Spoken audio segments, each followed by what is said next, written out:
Warning. This episode contains depictions of extreme violence and unbridled terror that may be distressing to some listeners. Under no circumstances should the following podcast be consumed by children, the elderly, or the squeamish.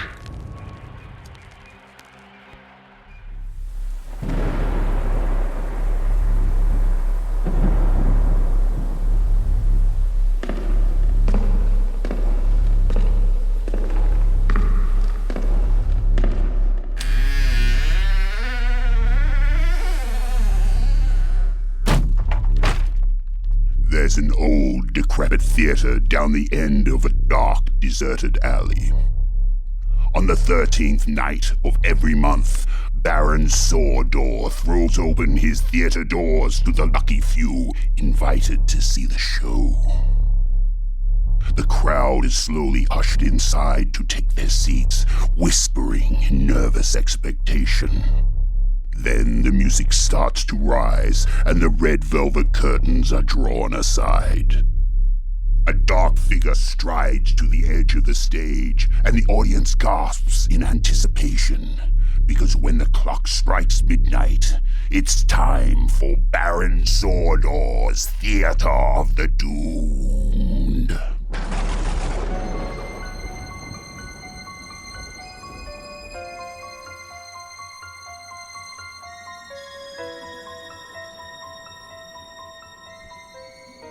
Thank you, dear Alphys, and good evening, honored guests. I am your host, Baron Vladimir Sordor. Welcome to another night at the Theater of the Doomed. Tonight, we leave behind the safety of Earth and venture into the infinite blackness of space. It is the late 1980s, and humanity faces an extinction-level threat. An asteroid hurtling towards our fragile planet. Desperation drives an international team of astronauts to embark on a perilous mission to intercept and alter its deadly course. But what lies upon that cold and silent rock is far more terrifying than the asteroid itself.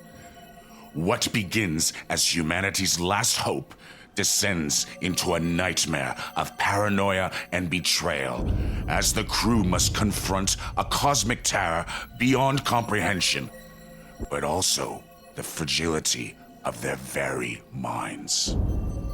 So prepare yourselves for a tale where shadows lurk amongst the stars and terror knows no bounds. I present to you the Medusa Syndrome.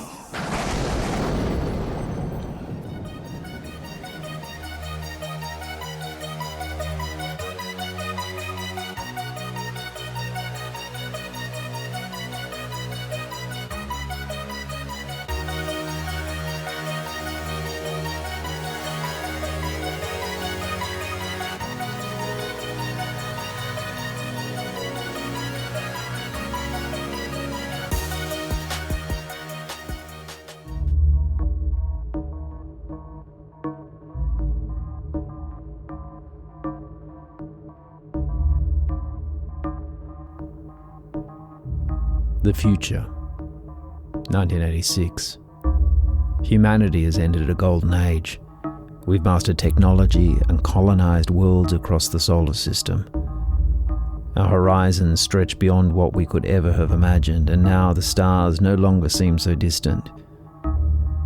In uniting our intergalactic vision, we've shed the divisions that once defined us.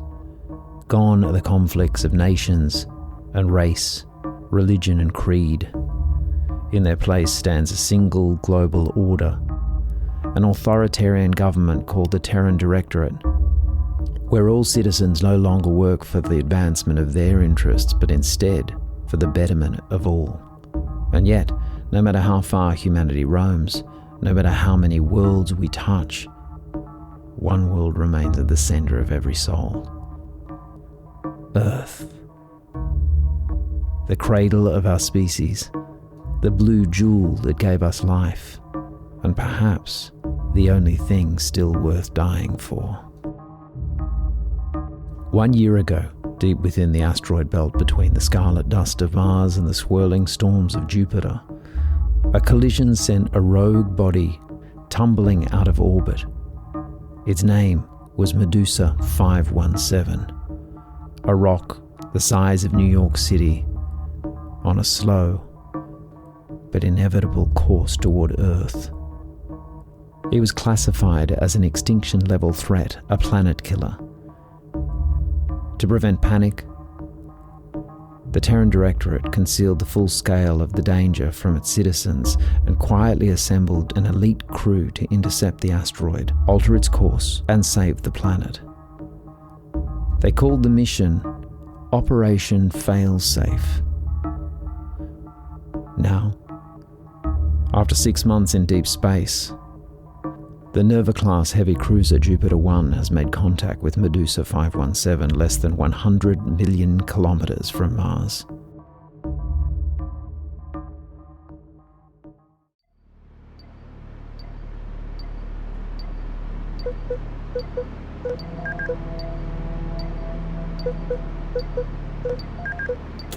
The bridge of Jupiter 1 breathed with mechanical life.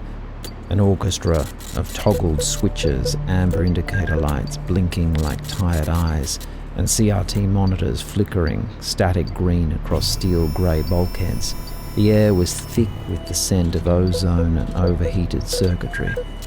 Dot matrix printers clattered beside chattering punch card feeds, their noise as constant as the low hum of the ship's core systems. At the helm, Lieutenant Roman Calderon gripped the gyroscopic control yoke with seasoned calm, guiding the behemoth vessel through the jagged edges of the asteroid belt. Behind him, Lieutenant Commander Celine Merrick moved with quiet precision at the navigation station, sliding translucent star charts into a backlit plotting grid and tapping coordinates into a vector calculator the size of a suitcase. Her eyes never left the numbers, her fingers smudged with graphite and grease pencil ink as she plotted the ship's trajectory, one slow burn at a time. The ship's captain, Sergei Kaminsky, oversaw the bridge from an elevated central command seat, surrounded by flashing panels and consoles. He looked every bit like a relic the Terran Directorate had forgotten to retire. In his late 40s, he had a weathered, broad-shouldered frame, shaped by years of low gravity. His face was lined and angular, and he wore his uniform with a military exactitude, dark grey, high-collared, with faded service bars stitched across the chest. His silvery hair was buzz-cut short, and his pale, Arctic blue eyes looked tired and world-weary. But behind them burned a quiet intelligence and a strength that seemed forged in steel. He squinted at the target on the cockpit screen, a cold, grey mass of rock drifting in the void, growing larger with every passing second. For a long moment he said nothing. Then, slowly, he turned to his second-in-command, Commander Tracy Brubaker. Is that it? Yes, sir. Estimated time till contact 4 hours and 32 minutes. If Captain Sergei Kaminsky looked the grizzled space veteran, then his counterpart was his mirror opposite, a young, starry-eyed optimist with a cascade of long red hair and a gaze that seemed to see only the good in people. All right. We need to get a message to Mission Control. Sergei turned to Chief Petty Officer Gideon Varga, the ship's communications officer. What's the current relay time to Earth? Gideon didn't answer immediately.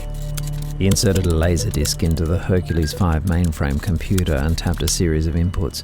The machine whirred, lights blinking as it crunched the numbers. A moment later, the nearby dot matrix printer chattered to life, spitting out a strip of paper with a jagged whir.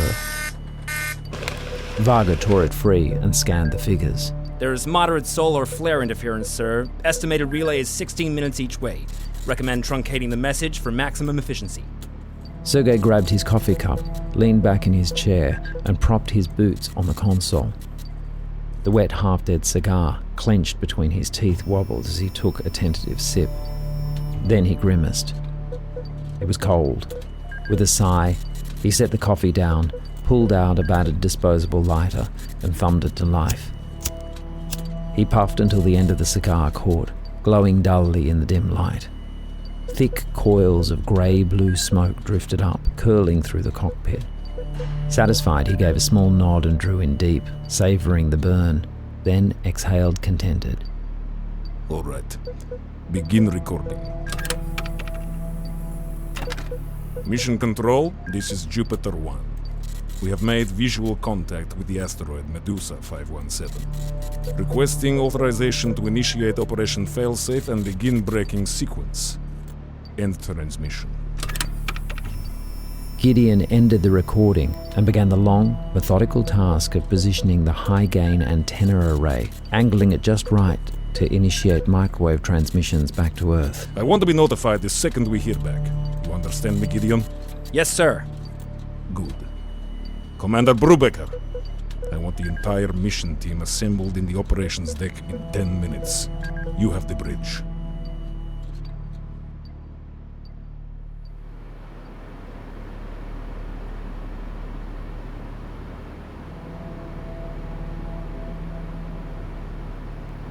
Sergei stepped off the bridge, the pneumatic doors hissing shut behind him with a metallic sigh.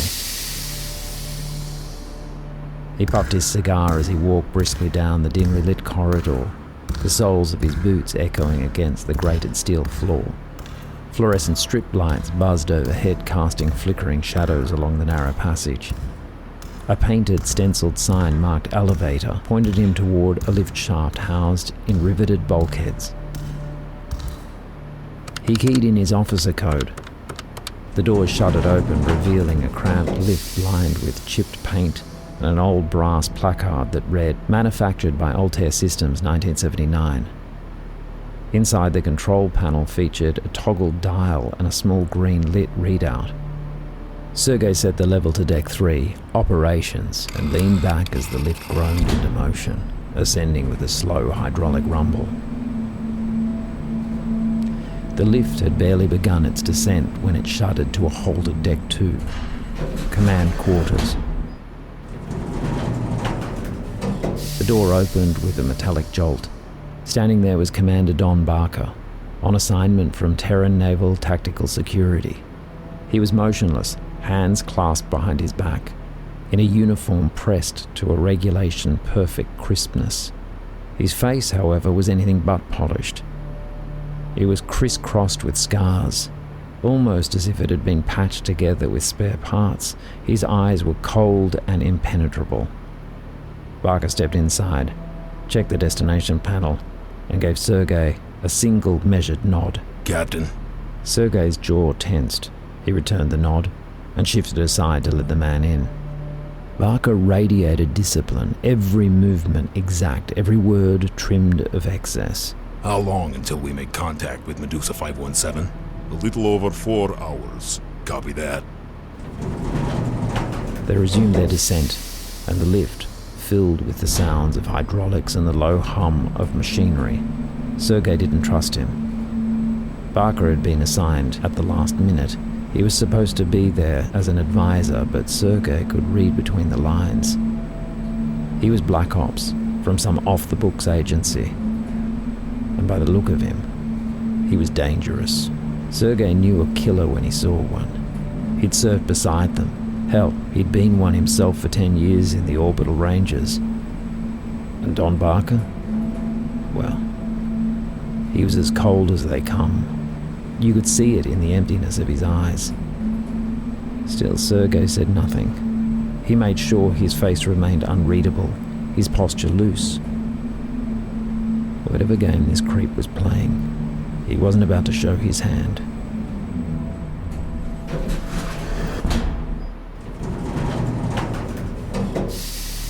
The elevator doors hissed open, releasing a breath of recycled air as Sergei stepped out, Barker close behind. They walked out onto the operations deck, overlooking the cavernous loading bay below. It was a hive of instruments, consoles and glass observation panels bathed in cold fluorescent light. Through the floor-to-ceiling observation windows, an EVA hopper crouched in its cradles like a metallic insect, a chunky, utilitarian machine with fixed landing legs, bubble viewports, and side airlock hatches that glinted under the hangar lights.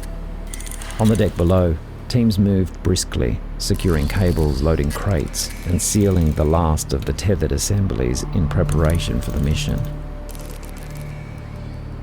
The crew was already assembled, most of them pale and bleary-eyed, wearing the hollowed look of people wrenched too early from sleep.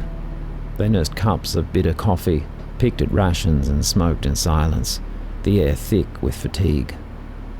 Normally the Jupiter 1 carried 16 crew, but for this mission, there were 22 souls aboard. Sorry to get you up so late. Sergei glanced at his digital wristwatch and shook his head. I mean, early.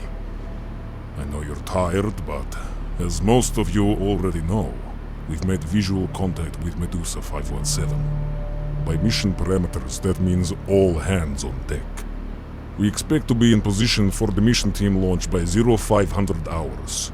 According to the Operation Failsafe Action Plan, a landing team consisting of Chief Engineer Kabir Anand and his crew, as well as Tactical Security Officer Marcus Kwan, will deploy to the asteroid aboard an EVA hopper piloted by Chief Petty Officer Pavel Markov. Once the hopper makes contact, Anand's team, under Kwan's supervision, will secure 4 anchor points across the asteroid's surface. Now remember, Medusa 517's gravity is virtually non-existent. You'll be working in hard vacuum and full zero-G, tethered to the rock at all times. The surface composition is unstable, so no magnetic boots. Use manual spikes and line anchors only. Commander Barker will coordinate the release of the tow cables from up here on Jupiter 1. Once all 4 anchor points are secured, the cables will be tensioned and locked. The mission team will then return to the ship and will commence towing maneuvers to alter the asteroid's trajectory, sending it on a collision course with the Sun, burning it up and neutralizing it as a threat to Earth. Sergei paused, scanning the room. The low hum of the ship filled the silence, punctuated only by the soft clatter of cups and the hiss of the ventilation system. Any questions or concerns? Anand raised a hand. He was tall and angular, with a long nose, a pronounced overbite, and a drooping moustache. He looked out of place on the ship, like a scholar in a war zone. Captain, with the minimal gravity field to stabilize us, the team's going to be working blind. If the surface dust is as fine as the last scans suggest, we'll kick up a halo of debris the moment we touch down. That's going to make visibility and orientation hell. Are you sure the tethered lines are safe enough? Kwan, you'll manage safety rotations. Keep the team anchored in pairs. If one loses footing, the other reels them back. Copy that, sir. Sergei turned to the scruffy EVA pilot, lounging at the back of the room, feet on the chair and chewing gum, looking as if he'd rather be anywhere else.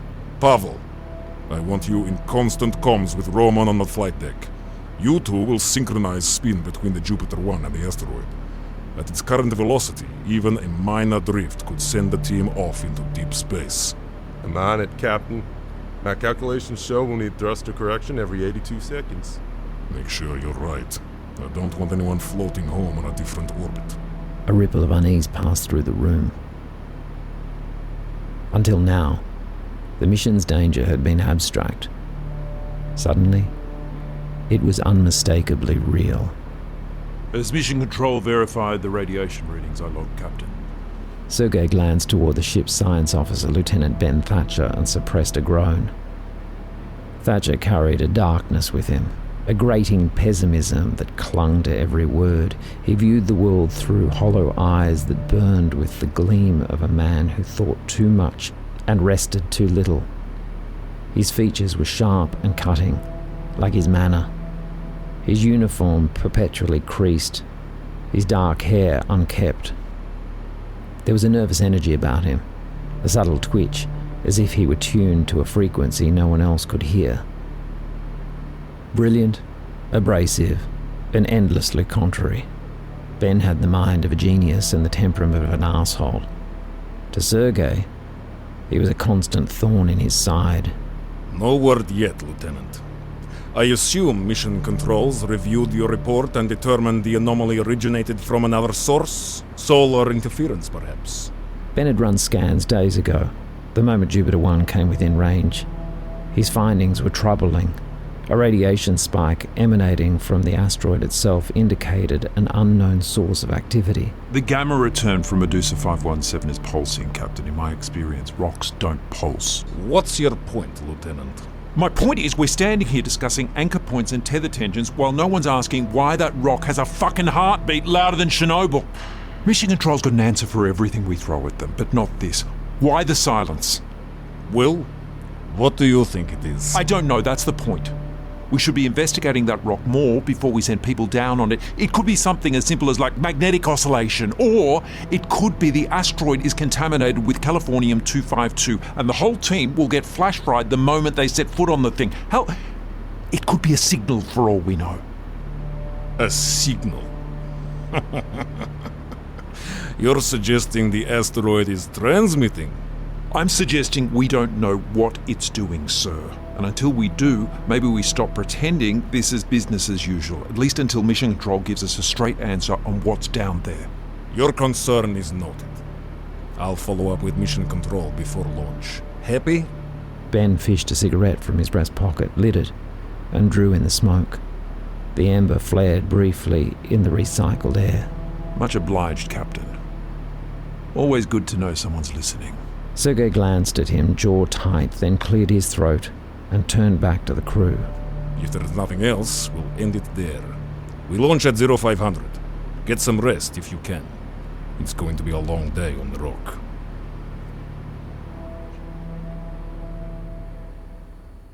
And now, a message from our sponsors. This weekend, something's brewing off the coast. From the dark, uncharted depths, they're coming.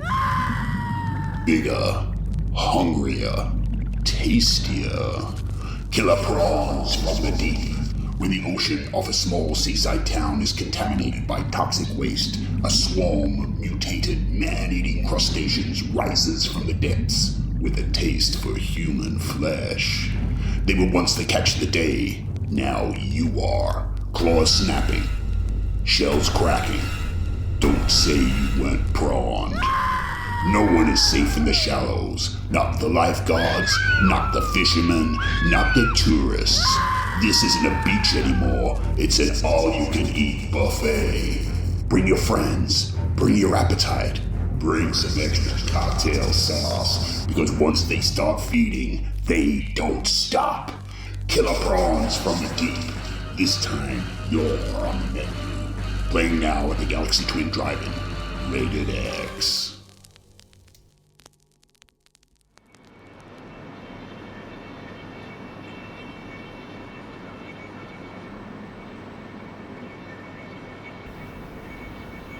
Sergei caught the lift back up to the command quarterdeck.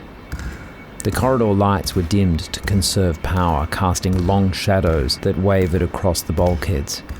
He rubbed a hand across his face, feeling the stubble rasp beneath his fingers. He'd barely slept in the last 48 hours, and it was starting to show. His muscles ached, and his thoughts came slow and rattled around in his skull. He needed to get some sleep. Even if it was just for an hour, he needed to be sharp for what was ahead. The mission team was going to be out there, working on that rock for at least 10 hours, and there was no telling what might go wrong. He reached his cabin and thumbed the access panel. The door hissed open, releasing a faint smell of foot odour and old coffee. The room was cramped, barely 3 meters across, with a low bunk, a desk crowded with mission printouts, a flickering CRT monitor, and a locker half open, uniforms spilling out like wounded fabric. It wasn't much, but it was better than what everyone else on board had. He sat heavily on the bed and took a deep breath. What Ben Thatcher said had got to him. Christ, he always got to him with his doomsday tone and the half-mad questions. Rocks don't pulse. The words came back uninvited, echoing in his head. Was it worth following up with Mission Control again? Probably not. They'd only feed him another line about interference or telemetry drift. Whatever was going on, it was obvious they didn't want to know about it. Or didn't want them to know about it. Jesus, he was starting to sound like Thatcher. The man had a way of getting under his skin. He was brilliant, sure, but there was something seriously off about him. Still, the readings were real, or at least Thatcher said they were real. And the silence from Earth was starting to feel less like bureaucracy and more like avoidance. Sergei exhaled, long and slow, putting it out of his mind. He kicked off his boots and lay back on the bunk. The mattress was thin, but he barely noticed. The hum of the ship wrapped around him like a mechanical lullaby. His eyes drifted shut, and the dark came rushing up to meet him, fast, deep, merciful. Then the intercom buzzed. A sharp, metallic crackle that jolted Sergei upright. He was instantly awake, pulse hammering, the taste of rust and recycled air sharp on his tongue. What? Sir, we've got a reply from Mission Control. Sergei sighed, rubbing his eyes before thumbing the talk button again. What did they say? He expected the normal approvals Mission Control sent when they were about to commence a mission. Instead, he was answered with silence. Too long to be a technical delay. Sergei frowned and jabbed the button again. Out with it, Commander. Captain, I think you're going to want to come up here and see for yourself. Sergei groaned, rubbing at the ridge of his nose. Tracy, just tell me. It's 4 hours till launch. I need some sleep before I face that rock. Sir, the transmission's marked Directive Theta 9. His brow furrowed, his sleep-deprived mind taking a moment to process the words. Directive Theta 9? What the hell is that supposed to mean? It's one of the emergency mission override protocols. High priority, sir. Sergei sat up fully now, the fatigue burning off like vapor. He swung his legs off the bed and reached for his uniform jacket. All right, I'm on my way. 5 minutes. He shut off the intercom. The cabin suddenly silent again except for the low hum of the ship. But the words lingered in the air like static. Something was wrong. Something was very wrong.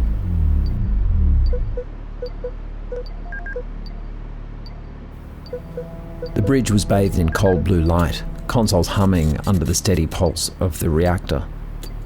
Commander Tracy Brubaker stood at the communications station, arms folded, eyes locked on the incoming transmission flashing across the main monitor. Sergei stepped onto the bridge and sank into his chair. I'll take the message here, Commander. Sending now, sir. Tracy forwarded the communications to the console at the captain's station. Sergei watched the encryption peel away. Fatigue lifting like fog as the text resolved. The header read, classified, level 9. Directive Theta 9. Asset recovery Medusa 517. Team Commander Donald Barker. Commander Tracy Brubaker. Lieutenant Ben Thatcher. Commander Donald J. Barker to lead an independent landing party and deploy to the Southern Hemisphere, coordinates Sector 19A, grid 047329, latitude 12.662 degrees, longitude 147.884 degrees. Objective, recover and secure any assets of strategic or commercial importance within the designated perimeter. Crew risk and mission cost are to be accepted as necessary losses. Captain Kaminsky is to compile mission status reports every 15 minutes via secure channel T19. Failure to comply will result in immediate command termination. A cold silence dropped over the bridge. Sergei rubbed his eyes and read the lines again. Outside the viewport, Medusa 517 turned slowly in the blackness, its fractured surface gleaming like broken glass. What is it, sir? Kaminsky said nothing. He glanced over at the asteroid. His face was a mask.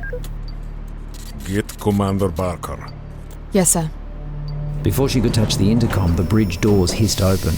Barker entered, his boots clicking sharply on the deck. Captain, he's already here. Sergei turned and fixed Barker with a hard look. His anger simmered just below the surface. Did you know about this? Barker remained unreadable, composed as ever. You'll have to be more specific, Captain. Sergei glanced at Tracy. Commander, show Barker the transmission. She keyed a command, the directive duplicated on the console in front of Barker. He read it through once, then twice. When he looked up, his expression had not changed. Directive Theta 9. Understood. Sergei studied the man before him, but got nothing. When were you going to tell me about this? That information is on a need-to-know basis, Captain. And until now, you didn't need to know. Sergei's hands trembled in his lap. For a second, he looked like he might stand and cross the room. Barker didn't flinch. He stood calm, measured, an unspoken dare. You son of a bitch. This is still my ship, you know. No one's saying otherwise, Captain. But right now I have my orders, and you have yours. So maybe put the ego aside for a moment and focus on getting a hopper prepared for my team.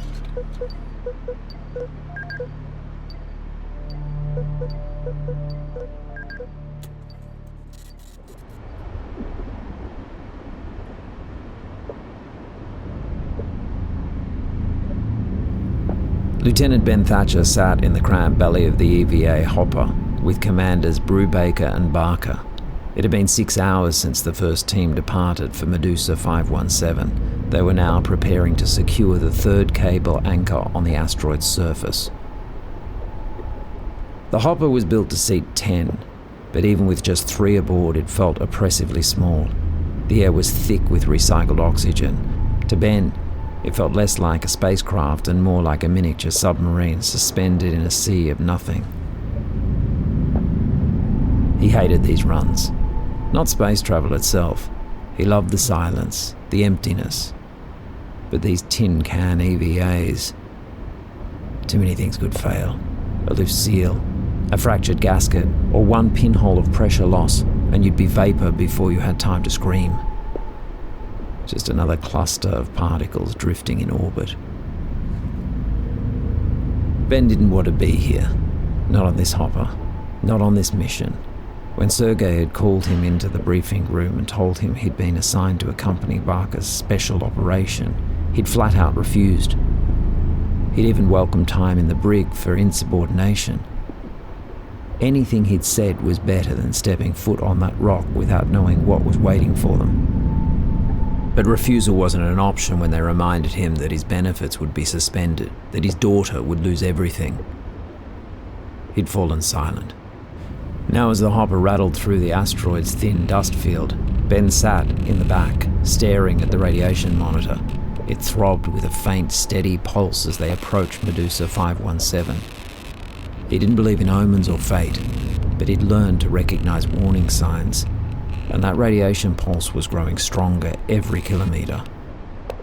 Below them, Medusa 517 turned slowly in the black, its cratered surface glinting like frostbitten iron beneath the faint light of Mars. Jupiter 1, this is Hopper 1 requesting clearance for descent. Confirm approach to grid 047329. You're cleared, Hopper 1. Maintain vector and confirm surface contact before deployment. And Barker, keep me updated every quarter hour. Copy that, Jupiter 1. The line clinked dead. The low hum of the engines filled the cabin. Ben leaned toward Tracy and spoke softly. You ever get the feeling they're not telling us everything? About what? About everything. About the fact they've sent us on this mission without the rest of the crew knowing. Tracy shot him an irritated glance but said nothing, forcing her attention back to the instrument and the task ahead. Ben either didn't notice she was trying to ignore him or didn't care. You ever stop to think how insane this is? Look at the Geiger readout. We're flying straight into a radiation spike. No idea what's causing it, and no shielding worth a damn. Just take a look. Tracy hissed under her breath, trying to shut him up. You're reading too much into it. The rock's dirty with metals. It could be anything giving those readings. Leave it at that. That's exactly my point. Meaning what? Meaning I don't know what it means, and that's what bothers me. The hopper shuddered as it entered Medusa 517's weak gravity well. Outside, fine dust spiraled upward like smoke in slow motion. Approach vector locked. 20 seconds. The asteroid filled the viewport, black stone against the blacker sky. Ben leaned forward, eyes half closed, as if listening to something just behind the noise. So what's your point? I wonder if this mission is what they say it is. Maybe we're not out here to save the Earth at all. Our job isn't to think, Lieutenant. It's to execute. Stay focused on the mission. The mission, right. And what is the mission again? Because it sure as hell doesn't look like planetary defense from where I'm sitting. Thatcher, I think... Something doesn't add up. I'm starting to doubt if this rock's ever been on a collision course with Earth. You know what I think? I think they found something down there. Something they shouldn't have. And they've sent us here to get it. You talk too much, Lieutenant. Maybe. But you haven't denied it. Maybe you already know what it is. Maybe that's why you're here. You ask a lot of questions. Well, I'm a scientist. Curiosity kind of comes with the territory. Ben caught Barker's reflection in the viewport, eyes cold, expression unreadable. You know what curiosity did, don't you, Lieutenant? Is that a threat? Barker didn't answer. The hum of thrusters filled the silence. Outside, the asteroid loomed large, its fractured surface glinting like shards of black glass. 10 seconds to touchdown. The hopper descended through a haze of drifting dust and weak light. Then came the jolt of contact. The hiss of the static over the comms, and the crushing silence of Medusa 517 waiting outside.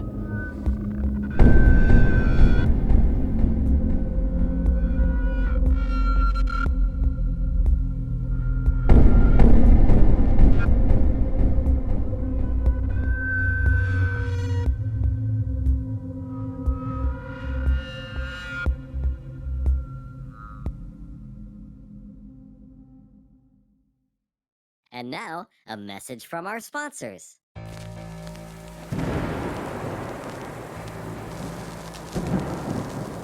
Are you a fan of Baron Sordor's Theater of the Doomed? Then step into the darkness at bloodbrainsandaliens.com, the official home of Baron Sordor and all things strange and sinister. We've got t-shirts, sweatshirts, hoodies and bags, plus books, podcasts, music, and all the latest Blood, Brains, and Aliens news. Join the cult, drink the Kool-Aid, spread the word. Blood, Brains, and Aliens, horror has a new home. Ha ha ha ha ha.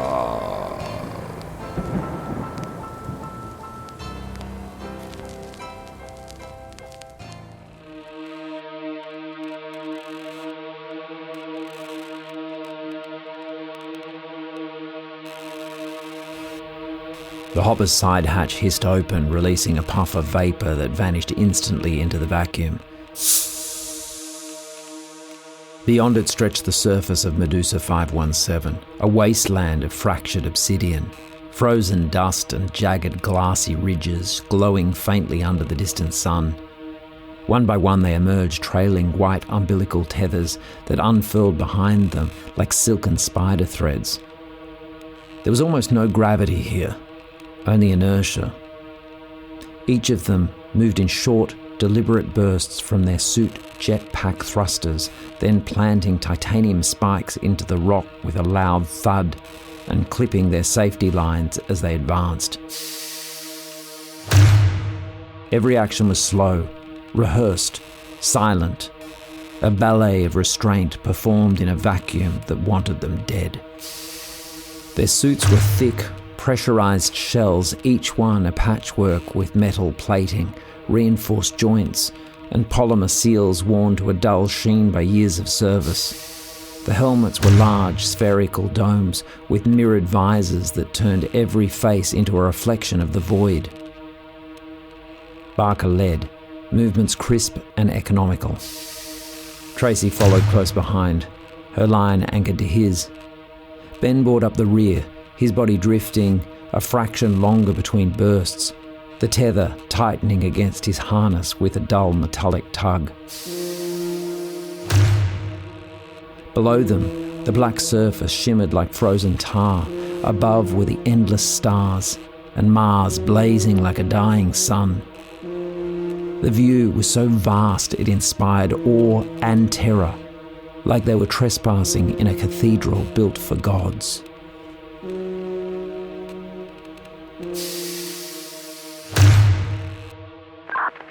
You know, from orbit we look like nothing. 3 white specks crawling across a black monolith, kind of like fleas on a dog. But down here, in the silence between worlds, we almost look grand.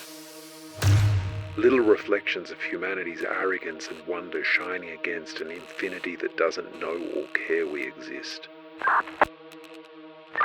Stay focused, Lieutenant. Keep your tether clear. Ben adjusted his line, watching the dust rise in curling plumes where their spikes met the stone. It didn't fall, simply drifted upwards, spiralling into nothing. The radiation pulse thrummed in his wrist display, a faint rhythmic flare like a heartbeat under glass. We're headed straight into a radiation spike. Feels a little suicidal, don't you think? Our job isn't to think, Lieutenant, it's to execute. Stay on vector. Yeah, that's what worries me. They moved across the alien terrain for nearly an hour, tethering lengths, bursting thrusters, anchoring resets. The pulse grew stronger, the readings climbing in slow, measured increments. The rock beneath them looked almost molten in places, veined with glassy seams that caught the faint sunlight and scattered into spectral fragments. Then Barker raised a hand. The team halted, floating just above the ground. Hold position. Tracy steadied herself, boots grazing the stone. Ben checked his scanner. The signal had doubled in intensity. The source... We're right on top of it. Barker didn't respond. He reached down to his forearm console. Thunder control. A faint tone pinged in their helmets. The link to Jupiter 1 went dead. Sir, what are you doing? From this point, communication is local only. Directive Theta 9 protocol. I will report to Jupiter 1 on a need-to-know basis from here out. You can't do that. Barker stopped and turned to face him. Though Barker's visor reflected Thatcher's own image back at him, Ben could feel Barker stare through the glass, steady, unblinking and cold. He couldn't see the man's eyes, but he didn't need to. The tension in his posture said enough. Barker's gloved hand drifted to the TDR-19 compression revolver holstered at his hip. A brutal little weapon designed to fire tungsten microcharges with enough force to tear through armor. Or a spacesuit. Even here, in the silence of the vacuum, the gesture made Ben's blood run cold. You just don't know when to shut up, do you? The silence that followed was absolute. No background chatter from orbit. Only the faint rasp of their own breath, loud inside their helmets. Let me make this real clear. This mission is priority 1. Crew losses are deemed acceptable for completion, meaning you are expendable. Now you're a scientist, aren't you, Thatcher? Are you smart enough to understand that? Yeah, I think so. Good. Lights on and eyes open. Keep the chatter to a minimum. The three of them switched on their suit lamps. Beams of eerie green light cut through the dark, glinting off the glassy rock. They looked like pale glowworms drifting across the surface of a dead world. Barker started forward again, adjusting his tether, and the others followed, gliding silently after him. Commander Barker. Sir, I don't mean to be difficult, but what exactly are we looking for? Barker raised a hand, signalling for them to stop. Ahead, a ridge of black rock jutted upwards from the asteroid's surface. He pointed toward a narrow fissure cutting through it. That. They drifted closer, tethers taut, light spilling across the surface, and there, half buried in shadow, was something impossible. What the hell is that?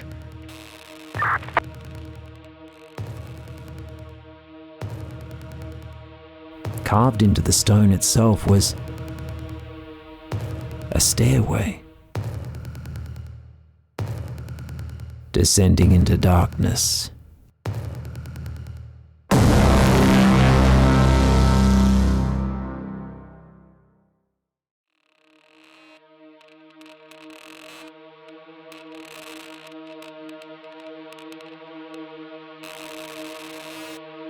Don Barker floated to the top of the stairwell and lowered himself down until his boots met the first few steps.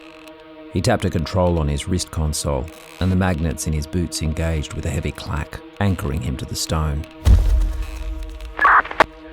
No debris down here. Visibility is clear. Engage mag boots and follow single file. The others followed cautiously, eyes wide as they descended behind him into the gloom. The stairs coiled downward, spiraling around a black void that seemed to have no end. Their suit lights caught only fragments on the wall, curved glyphs, ridged carvings, veins of gold glinting beneath centuries of dust. The deeper they went, the more the atmosphere seemed to press against them, thick with static and a low, inaudible hum that trembled through their bones. Each step echoed, a dull, metallic click, followed by a faint vibration through the soles of their boots. The sound was swallowed instantly by the stone, turning the descent into a rhythm, 3 human heartbeats echoing in a place that seemed to exist outside humanity's understanding of the universe. Ben could hear his pulse pounding in his ears like a drum. His skin prickled beneath his suit, the fine hairs on his arms lifting with every step. The deeper they went, the narrower the passage became, until it felt less like a stairway and more like the throat of some enormous petrified creature. The radiation pulse was climbing. He could feel it now, not as heat, not as sound, but as a pressure, a deep vibration moving through his bones. He wondered how long their bodies could endure it before something vital started to give way. Anyone else feel that? Keep moving, Lieutenant. They did. Slowly, cautiously. Their boots clamped to each step with deliberate precision, as though the stone itself resisted letting them go. The light from above had long since vanished. The only illumination came from their own suit lamps. 3 spectral halos of pale green drifting downward into the abyss, carved for something unmistakably inhuman.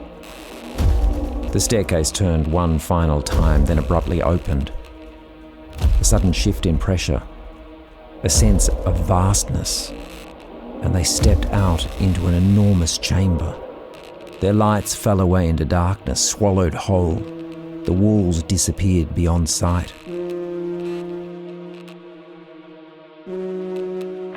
What the hell is this place? And as his eyes adjusted, the impossible took shape before him.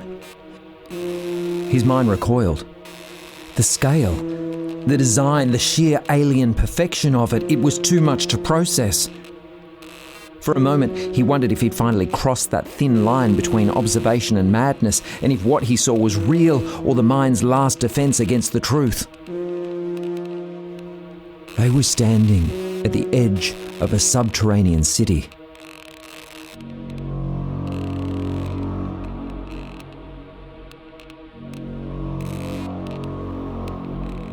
Terraces of stone stretched outward in every direction, layered and descending like concentric circles carved into the asteroid's heart.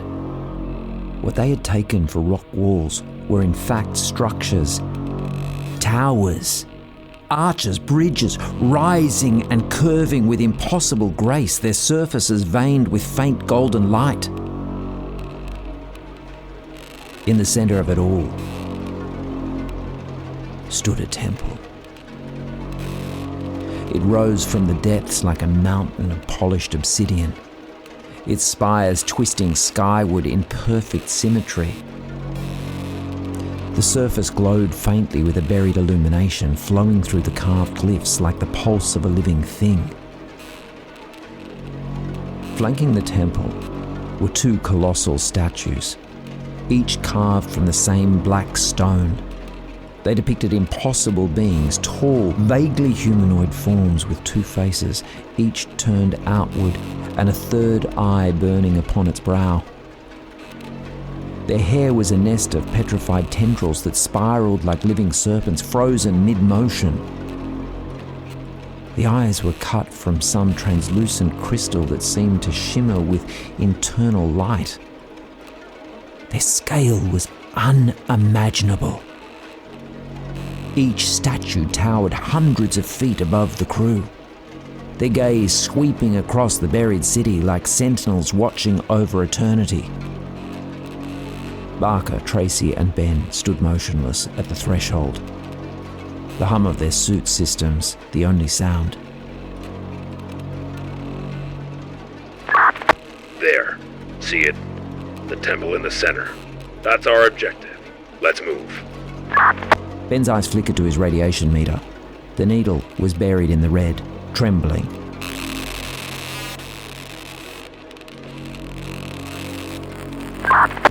That's where it's coming from.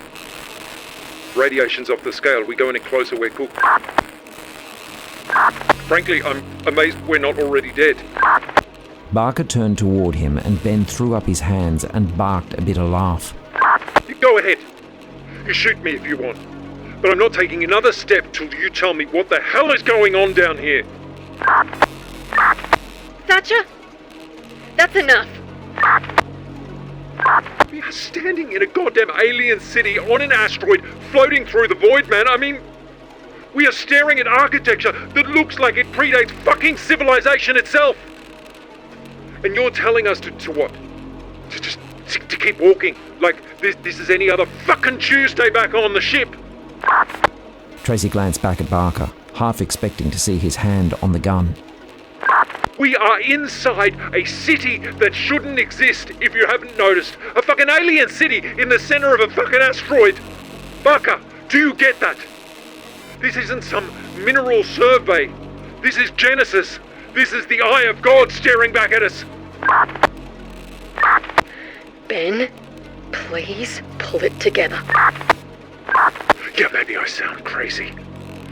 But last I checked, we're supposed to be the only show in town. I'm not saying that I don't believe there isn't life out there. I do. I just didn't think I'd be staring at it in the face without a goddamn fucking introduction first. Barker didn't flinch. He stood motionless, the void reflected across his visor. When he finally spoke, his tone was clinical. We've known about extraterrestrials since Roswell, July 8th, 1947. We recovered a craft, 3 bodies, and 1 live specimen, the Zeta Reticuli. They've been in contact with humanity since the 1950s. The words hit Ben like a slap in the face. He stared out across the buried city. The spires, the statues, the alien temple gleaming in the black. A part of him wanted to laugh. Another part wanted to kneel. Christ. All this time. We're currently in contact with 37 confirmed species across the galaxy. And what? So those pricks in the Terran Directorate just decided we weren't ready to know about all this? That we're too stupid to handle the truth? What are we, sheep? Just keep the wool over our eyes and hope we don't bleat too loud? You said it, Lieutenant, not me. These beings, the ones we're in contact with, are they connected to this place? Is that how you know what's here? No. This is older. much older. They're called the Ophidian Architects, an ancient species that's been visiting Earth for tens of thousands of years. They helped guide humanity from the caves to the stars. One of their recovered inscriptions unearthed during the digs at Noctis Labyrinthus on Mars last year spoke of an omega particle sealed within this asteroid. An entity of godlike power they imprisoned here. It was the ultimate weapon, before it consumed them.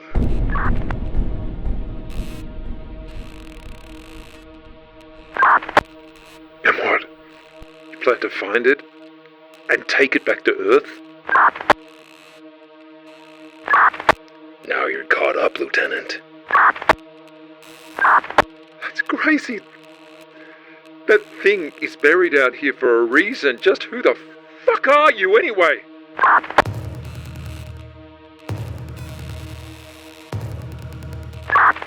You don't even want to know. His hands drifted toward the gun at his hip. Unless you're planning on finding out the hard way, Lieutenant, I suggest you move. The three astronauts moved in single file toward the temple at the city's center. The temple rose out of the rock, its design defying symmetry and reason, a vast lattice of spiraling buttresses and curved spines. The entrance was flanked by two immense pylons, each carved in the likeness of the beings that had built it, 8 feet tall, 2 faces, their 3 stone eyes fixed in eternal watchfulness. They crossed the threshold. Inside, the walls were alive with strange geometry. Basalt veins merging into translucent crystal lattices that pulsed faintly as though blood flowed beneath the surface. The architecture bent and folded in ways that ignored physics, guided not by gravity or logic, but by resonance, by sound. Their radiation meters screamed, needles buried past the red, yet still they moved forward. The chamber before them was vast and circular, the ceiling lost to shadow, and at the center, resting on a raised dais, was a sarcophagus, carved from a single block of black crystal. Its surface shimmered with spiraling glyphs, each line pulsating faintly in time with the radiation spike. Through the translucent casing, they could see the petrified corpse within. More than 2 meters tall, limbs folded across its chest, its mouth open in a silent scream. The triple eyes stared into eternity. In one hand, it clutched a black stone tablet, and in the other, a golden urn. The urn shimmered in the pale green light of their visors, radiating a frequency that made the air inside their helmets vibrate. Their monitors spiked again. Gamma, neutron, electromagnetic, each waveform overlapping into a perfect harmonic rhythm. It's not leaking radiation. It's broadcasting it. Help me with this, would you? Barker motioned to the lid of the sarcophagus. The 3 of them stepping closer, boots clamping onto the dais as they took position around it. On 3. 1, 2, 3. They slid the lid, detaching the inner latch as they pushed. The massive stone groaned as it came free. A deep, resonant sound that shivered through the floor. A rush of ancient air escaped from within, swirling upward in ghostly spirals before the weightlessness of the chamber caught the lid, holding it suspended above them. Barker unfurled a containment bag connected to his belt by a long tether. It was an oversized reinforced tote large enough to stow the entire contents of the sarcophagus. All right, let's secure the relics. The alien corpse, the tablet, and the urn began to drift free, rising slowly as though guided by invisible hands. Tracy and Ben caught the petrified body, its surface glassy under their gloves, and carefully maneuvered it into the containment bag. Ben followed with the tablet, sliding it gently beside the body.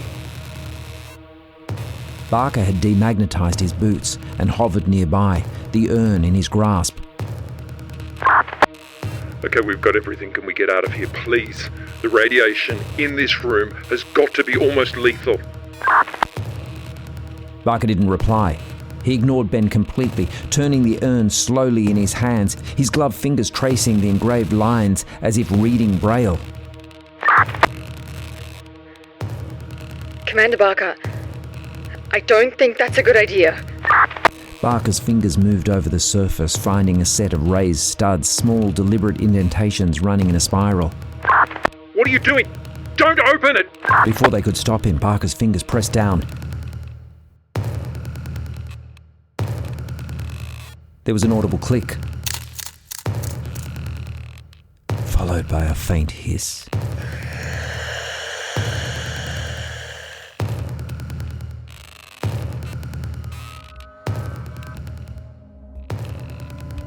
The urn shifted, plates sliding apart like an ornate puzzle box as it opened. A rush of magenta gas escaped into the weightless air, curling like smoke, and then nothing. What the hell did you just do? Barker stared into the empty urn, confusion scrawled across his faceplate. There's nothing there. It's empty. You're out of your fucking mind, you know that? A deep rumble rolled through the chamber, vibrating through the stone beneath their boots. Cracks spread like spider webs across the walls, gold veins shattering into black fissures. Dusk cascaded from the ceiling and filled the chamber like gas.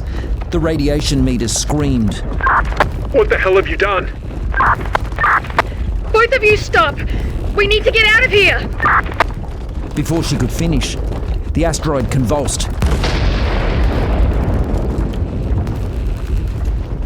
The floor split open, jagged shards of obsidian thrusting upwards. The temple roof fractured in shards of crystal. Tracy was thrown across the chamber like a rag doll, flinging her into the far wall at an almost terminal velocity. Tracy!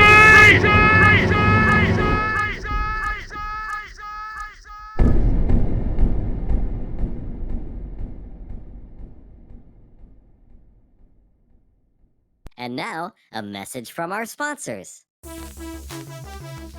Are you filthy rich? Think you've seen it all?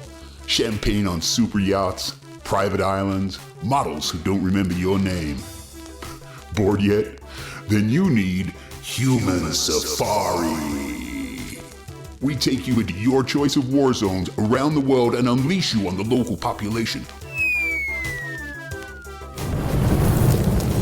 Your choice of sniper rifle, kamikaze drone, or rocket launcher.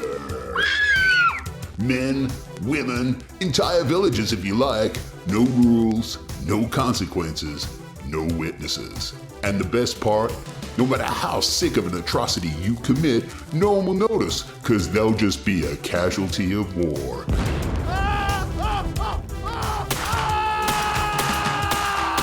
That means no headlines, no investigations, no accountability.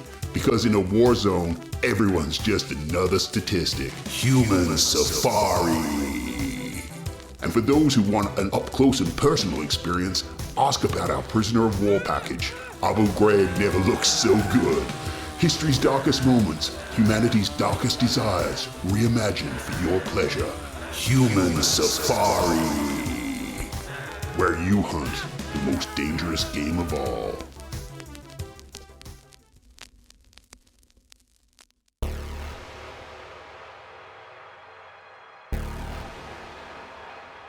Ben disengaged his mag boots and launched across the chamber. He reached out and caught her body mid-drift, pulling her close. He deactivated the reflective layer of her visor. Her face was pale. A gash across her forehead leaked a ribbon of blood that floated weightless before her face. She was still alive, but unconscious. She's hurt. We've got to get back to the ship now. Then he heard it.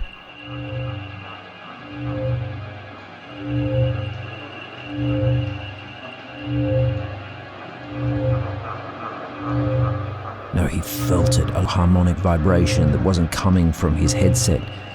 The sound crawled through his bones like electricity. Barker floated above him, the urn drifting beside him, spinning slowly in the air. He'd turned off the reflective coating of his visor too. Ben could see his face. He looked terrified. Did you hear that? Hear what, Barker? We've got to move! There's something in here. Right now. It's in here with us! Barker began to panic, his breathing quickening harsh over the comms. He thrashed in the zero gravity, spinning wildly, clawing at his suit. Barker, what are you doing? It's in my suit! It's in my suit! Yeah! Barker convulsed, eyes wide, face twisted in terror. He vomited inside his helmet, then grabbed at the seals of his collar, twisting them loose. Barker, don't! Barker tore the helmet free, and for a heartbeat, nothing happened. No! Then the vacuum took him. The air exploded from his lungs before he could even scream. A red mist of vaporized blood bursting from his mouth and nose, freezing into glittering crystals that hung around him like dust. His skin blanched to white, then deepened into a mottled violet as the gases in his tissues expanded. He convulsed once. Frost bloomed across his face, spreading over his eyes, his lips, the corners of his mouth. Within seconds, his exposed flesh had begun to boil and freeze at the same time, blood flashing into vapor while moisture crystallized along his jaw and cheeks. His eyes bowled, then turned glassy, a film of ice sealing over them. The body twisted slowly in the weightlessness, fingers curled, veins standing out like cables under translucent skin. No sound, no drama. Just quiet. Jesus Christ!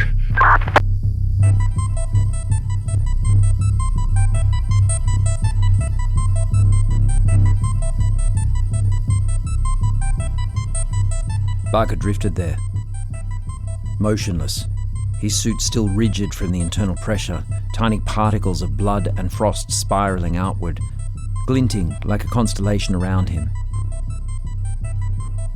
The blood in his veins froze solid. The body became sculpture. His face was contorted, mouth open wide, the last breath he'd never take still frozen on his lips.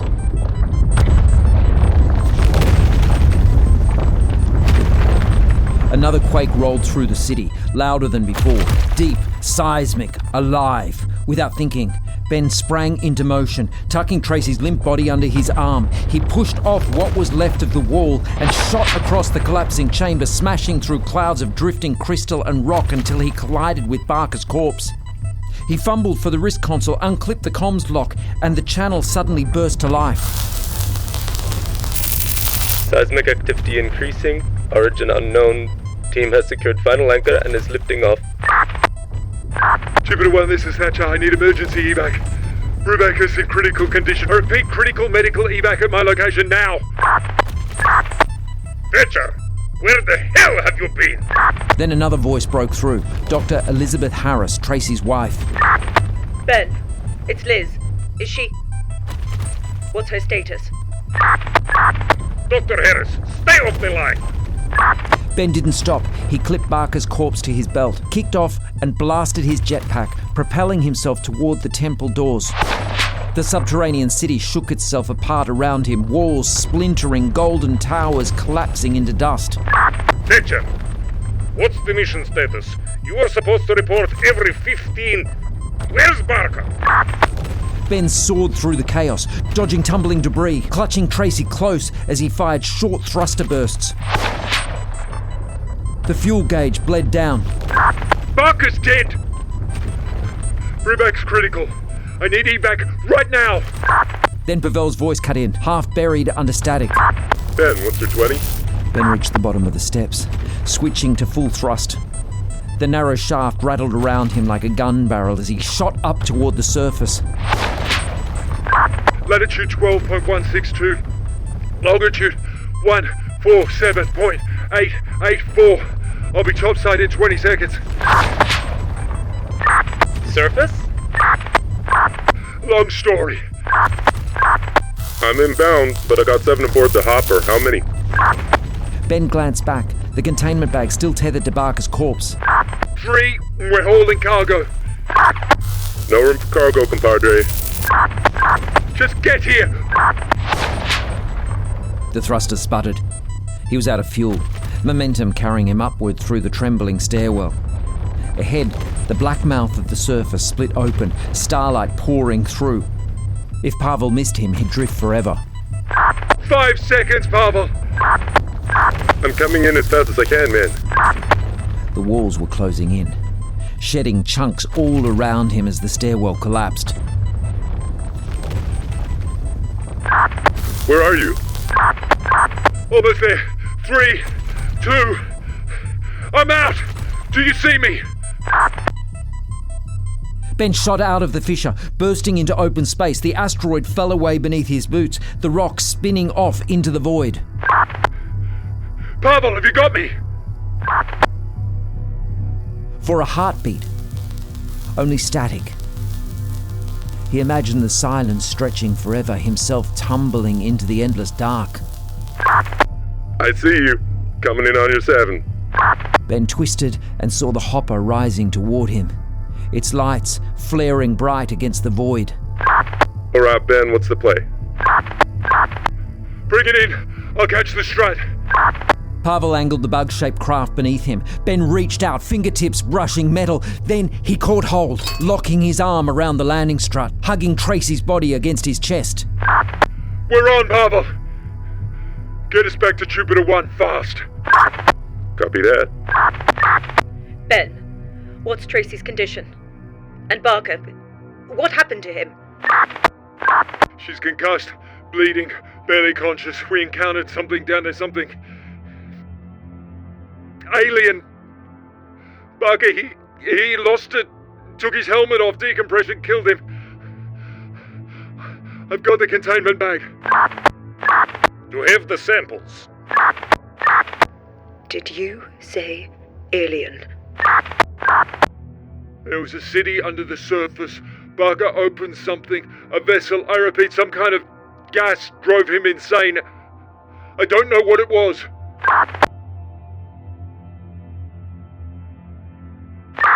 Ben, I can't let you dock.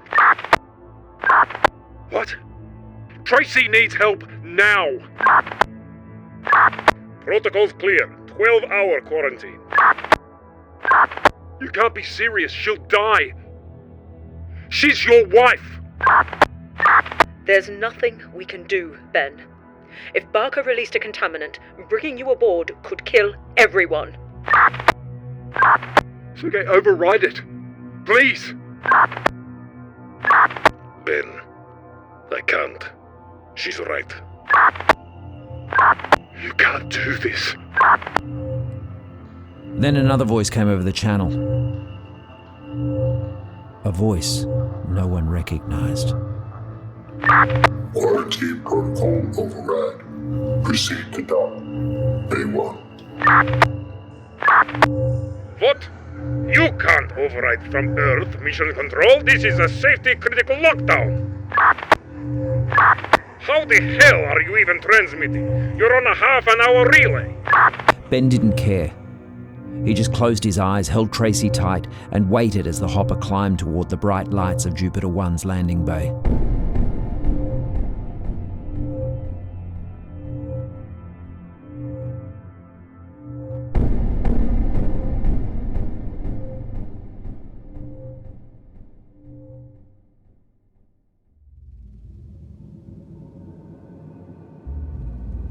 Sergei Kaminsky, Ben Thatcher, Head of Security Rico Voss, Dr. Elizabeth Harris, and Kabir Anand sat around the cramped table in Counselling Room B on Deck 4 of the Science and Medical Module.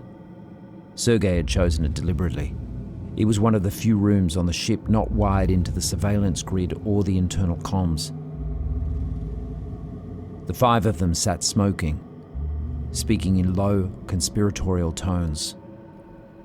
I still wouldn't believe it if I hadn't seen it with my own eyes. Conclusive evidence of extraterrestrial life. Here, on this ship. It's almost incomprehensible. Captain, has there been any update from Mission Control? They've changed the mission parameters. They want us to tow the asteroid back to Earth. What? They can't be serious. Furthermore, ship communications are now restricted to an encrypted mission control channel only. All external lines have been sealed.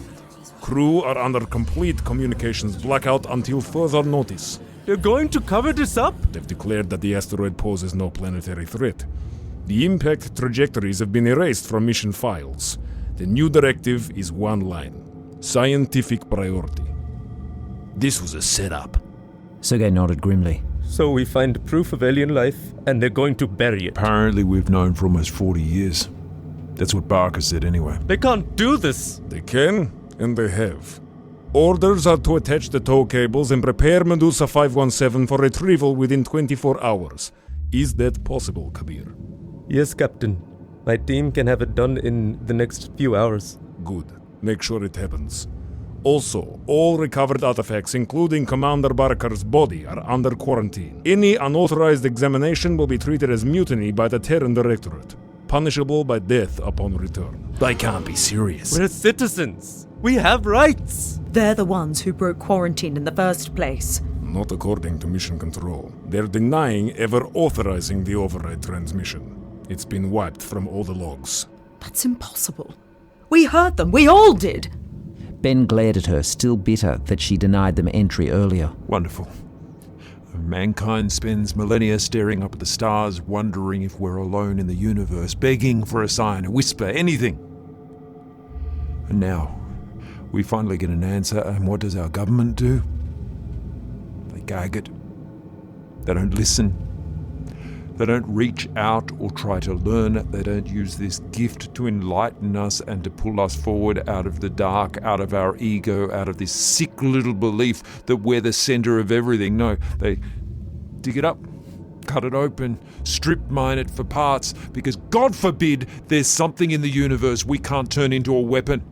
And God forbid there's something out there that can't be used to keep us on a leash just a little bit longer. Oh, give it a rest, would you, Ben? Hang on a sec. Weapon? Something Barker said before he lost it. He claimed they'd uncovered something at the Noctis Labyrinthus digs on Mars last year. A weapon imprisoned inside an asteroid. You think that's what caused the quakes? Just who the hell was Barker anyway? I checked his file. Nothing. No service record, no postings, no homeworld. It's like he didn't exist. He's Group 6. That can't be true. Everyone fell silent. The temperature in the room seemed to drop. Group 6. The Terran Directorate's whispered secret police division, officially non-existent, a black ops boogeyman that nobody dared believe was real but everybody secretly feared. The tales of the Death Squad's exploits were the stuff of nightmares. This is off the record. Years ago, I was stationed on Mars. Orbital Rangers Detail. Classified assignment. We were sent to lock down an excavation site near the Olympus Mons arcologies. The official story was a containment breach. Radiation leak, they said. Routine. But the things some of the men saw. What they had to clean up. It was only rumor, but word spread that they found evidence that there was something at Noctis Labyrinthus. Something that wasn't from Earth. A week later, everyone involved in the cleanup was dead. Shuttle explosion, according to the report. But I heard different. I heard Group 6 was involved. I heard they moved in and took over the site. Just like Barker said to Ben. That's impossible, sir. Believe it. The Group 6 is just a myth. No, they're real. Off book and off record. When I pulled Barker's file, I found the same thing you did. Nothing but redacted information. No origin base, no mission logs. If Barker was at the Labyrinthus site, he was Group 6 through and through. Make no mistake, they sent him. And they knew what was on that rock. So, what does that mean for us? It means we follow orders to the letter, or none of us make it home. A heavy silence settled over the table. The ashtrays overflowed. Cigarettes burned to their filters. What is it? The door slid open. Dr. Harris's assistant medical technician, Amani Reed, poked her head inside. Dr. Harris, Commander Burubek is regaining consciousness. Captain, I have to go. Go. Sergei waited until Liz disappeared down the hall with her assistant and the door closed. Fetcher, secure your lab. Make sure everything is airtight. The rest of you, stay alert for anything out of the ordinary.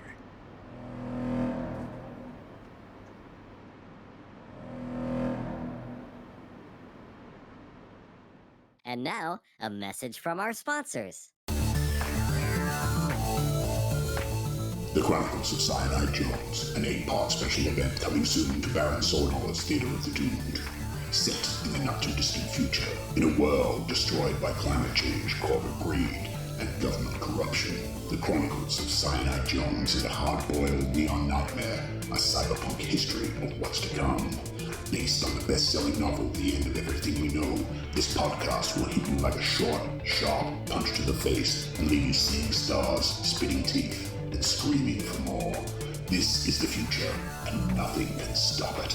The Chronicles of Cyanide Jones, a special event coming soon to Baron Sordor's Theater of the Doomed. For more information, head to bloodbrainsandaliens.com.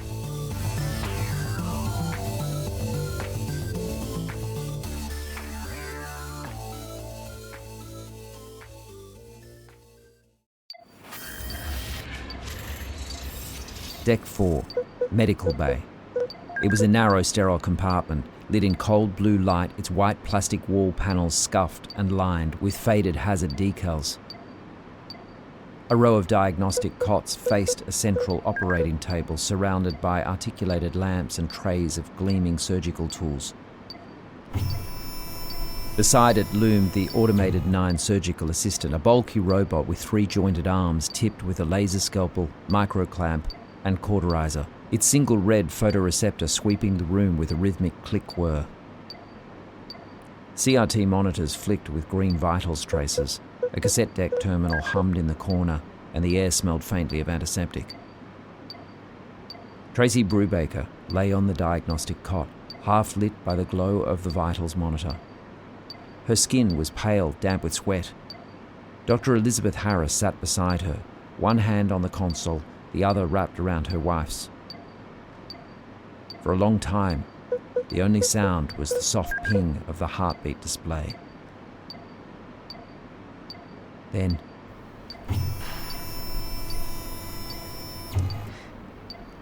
Liz, I'm here. Easy. Don't try to move. You took a hell of a hit down there. Tracy blinked, unfocused eyes darting toward the ceiling. Did we make it back? You're safe. Rest. Tracy looked up at her, eyes dazed and unfocused. Then, slowly, the haze lifted, and the past came flooding back to her. You were going to leave me out there. You would have let me die. I was following protocol. Quarantine after exposure. I had to protect everyone. Oh, don't hide behind policy. Are we really doing this now? Liz met her eyes. The hum of the medical systems filled the silence between them. I thought I could protect you by following the rules. I was wrong. Tracy, what happened down there? I don't know. We were in this city and there was this sound when Barker opened the urn. A sound? Not like anything I've heard before. It wasn't loud. It was inside everything. Then everything went black. Her voice faltered. Liz studied the monitor. Vitals steady. No anomalies, nothing to explain the lingering terror in Tracy's eyes.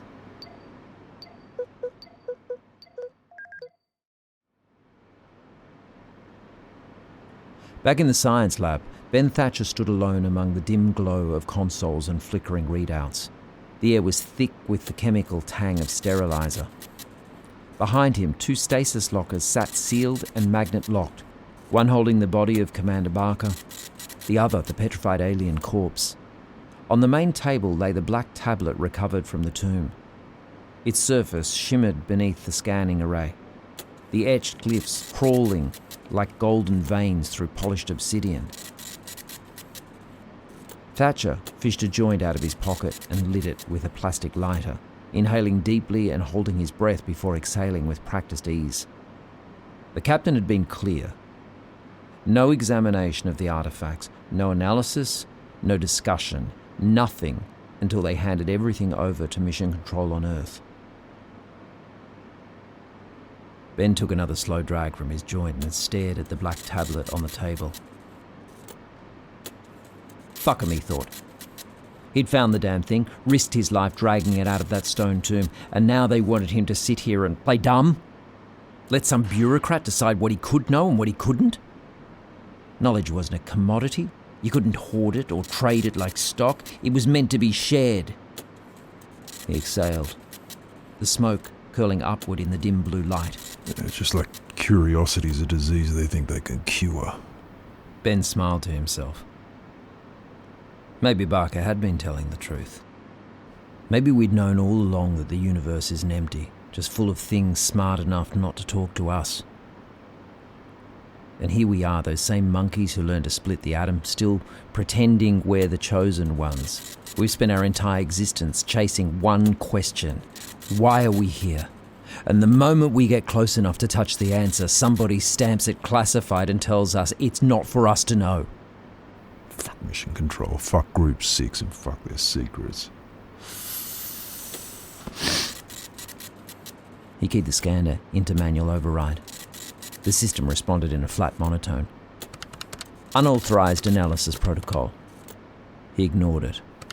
A bright blue light flooded the lamp as the scanner began to strobe across the tablet's surface, its lens sweeping back and forth, reading each microfracture, every carved line, 1 millimeter at a time. It would take hours, maybe days. Ben leaned back in his chair, boots propped up on the desk, the smoke from his joint curling lazily through the recycled air. He closed his eyes, exhaling slowly. His thoughts slowed. His vision dimmed. Maybe the truth's just what's left when everyone else stops lying. His eyelids sank. His body went slack. The joint burned down between his fingers. For a long time, the lab was silent except for the low hum of the scanner. Blue light washed over him in slow, pulsing waves.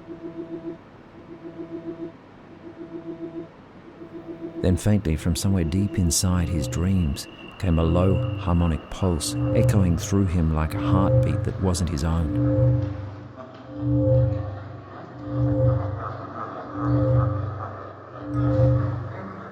He jerked awake. The sound was gone. Ben sat up and looked around. Everything was where he'd left it. The scanner still sweeping back and forth across the tablet. Still, he felt disorientated, like something was wrong. He looked at his watch. He'd been asleep for almost 4 hours. Then a voice came over the intercom. It was the security chief, Rico Voss. He sounded strange. Dr. Thatcher, report to airlock B. Immediately. Copy? Ben got to his feet and rubbed the sleep out of his eyes before thumbing the comm. On my way. He pushed himself out of the chair, shaking off the last threads of sleep, and hurried down the corridor. The elevator ride felt too slow. By the time he reached deck 3, he could hear voices, raised and frantic, echoing from the direction of the airlock. Makes sense. None of it. Standing around the inner airlock door were Tracy Brubaker, Elizabeth Harris, Rico Voss, Kabir Anand, and Celine Marek, the chief navigator of Jupiter 1. There was a banging behind the outside hatch. What's going on? They turned. Through the small airlock port, Ben saw a suited figure hammering against the outside window. Who's outside? The captain. Ben stared at him as if he'd misheard. He pushed his way through to see the grainy picture on the docking camera. Outside, a figure was pounding on the airlock window with gloved fists. The figure turned to face the camera. It was Sergei. What are you doing? Why don't you let him in? Something's not right, Ben. Oh Christ, we're doing this again. There's no need for a quarantine. Tracy stepped between them, holding up a hand. Both of you stop. She hit the intercom. The captain's voice blasted through, ragged and angry. I'm locked out. Somebody let me in. Now! Captain? What are you doing out there? Mission Control sent me. They said something attached itself to one of the tow cables. I was ordered to assess the situation, but there was nothing there. On the way back, the hatch is locked. I can't get in. My O2 is low. Open the goddamn door! Tracy's face darkened. You didn't log the spacewalk. All EVAs have to go through me. I was told to keep it a secret. It's all in the transmission. You can check it. I say again, my oxygen's almost gone. You have to let me in. Tracy looked back at the others grimly. There is no transmission from Mission Control. I've checked the logs. Celine, you were the last to see him. Tell us again what happened. I'd relieved Roman of flight operations, and it was the captain and me on the bridge. He was working at his station when he suddenly stood up and told me I had the watch, and then he left. And there's nothing on the airlock record. There's nothing. Nothing in the logs. And the door shouldn't lock during an EVA. Someone had to do that manually. What's the holdup in there? Open the door. That's an order. They all looked at each other nervously. Disobeying the captain's orders was a serious offence. Then they heard a voice behind them. What is going on here? The crew spun around. Sergei Kaminsky was standing behind them. Ben felt his stomach drop. His vision tunneled and the world tilted like an elevator in freefall. Captain, I... The crew backed away from the airlock, too stunned to say anything. There were two Sergeis.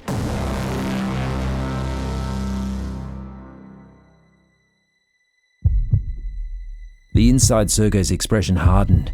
His jaw clenched. Is someone going to answer me?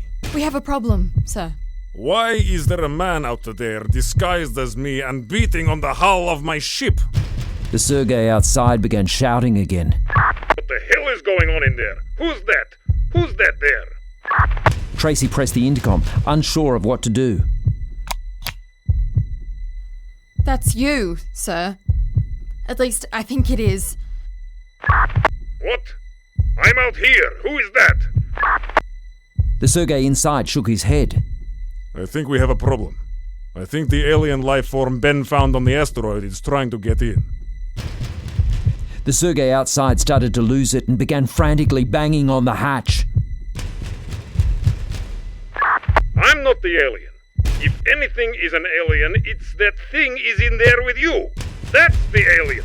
Check the logs. I got the order directly from Mission Control. Tracy's face hardened as she pressed the intercom.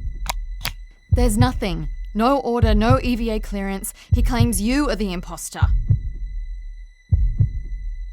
Whatever's out there, it's not the captain. It's something else. Something from the asteroid. It's trying to get in. You don't know that. Could it have gotten up here from the asteroid? It's possible if it could survive the vacuum of space, but that's all speculation. I don't have Then why does it look like the captain? Maybe it's a shapeshifter. All right, settle down. We have to kill it before it finds a way in. Calm down. Nobody is killing anybody, right, Captain? Whoever is outside, we need to let them in and quarantine them in the airlock until we can sort this out. That's within the quarantine protocols. They turned to the captain standing inside. His face was a mask. Cold. Hard. Decisive. We don't know what that thing is. But if it can mimic us, it's an unacceptable risk. I will not allow it aboard this vessel. Captain, please. What if you're wrong? Outside, the figure began to scream. me in! I'm running out of air! My decision is fine. Lieutenant Commander Voss, Sir. secure the airlock. Nothing comes in, understood? Yes, sir. Let me in! For the love of God, let me in! Shut off that intercom. Please! Please! It's me! It's me! The channel went dead. Silence.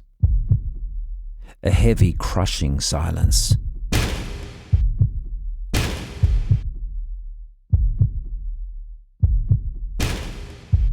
The crew stared through the viewport, and they watched the figure drift in silence. Its limbs stilled. Its body floated, weightless and lifeless, away from the ship and into the black. It was over. Ben felt something cold bloom in his chest. You killed him. Sergei didn't respond at first. When he finally did, his voice was ice. I'll be reporting this to Mission Control. All of you, back to your stations. He turned and walked out without another word, the hatch sliding shut behind him with a cold hydraulic sigh. The crew just stood there, the humming quiet, staring at the airlock. Ben's pulse hammered, rage coiled hot in his gut. His hands shook, not with fear, but with fury. He turned to Liz, breathing hard. Fuck this. We deserve answers. I'm done playing blind. I'm going to take a closer look at whatever the hell we've got on ice upstairs. You coming?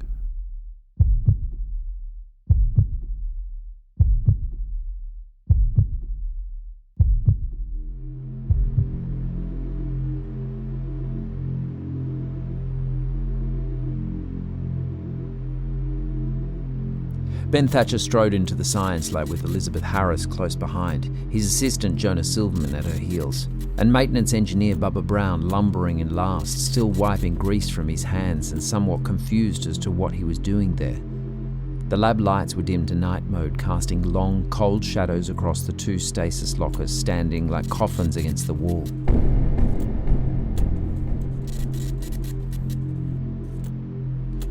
The body's in there.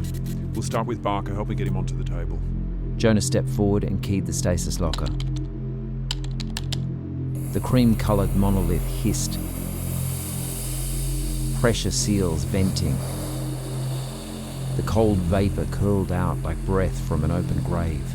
Inside lay Donald Barker, or what was left of him. His face was frozen in the last moment of vacuum-induced agony, eyes white and iced over, jaw contorted, skin marbled and collapsed. Jesus Christ, what the hell happened to him? That's what happens when you take your helmet off in a vacuum. Now grab his legs. The four of them lifted Barker's rigid body from the locker, his limbs cracking faintly as frozen tissues flexed, and eased him onto the examination table under the automated lamps. Ben, Elizabeth and Jonah began preparing the body. Gloves, scanners, sterilizer spray. Bubba hovered near the second stasis pod, glancing at it like it might breathe. What exactly are we looking for? Anything. Barker said something was in his suit. Maybe we'll find evidence. Burns, lesions, trauma, a bite mark. Something that tells us what happened to him. Bubba kept staring at the other locker. The one holding the petrified alien corpse.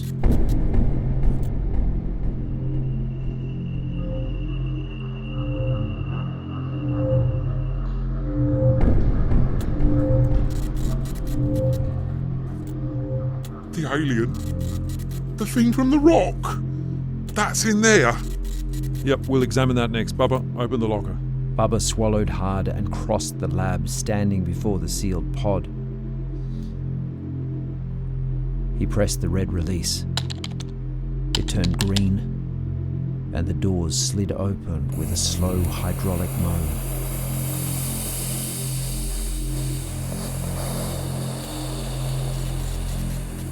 Cold vapor spilled out, drifting around the colossal, petrified figure inside.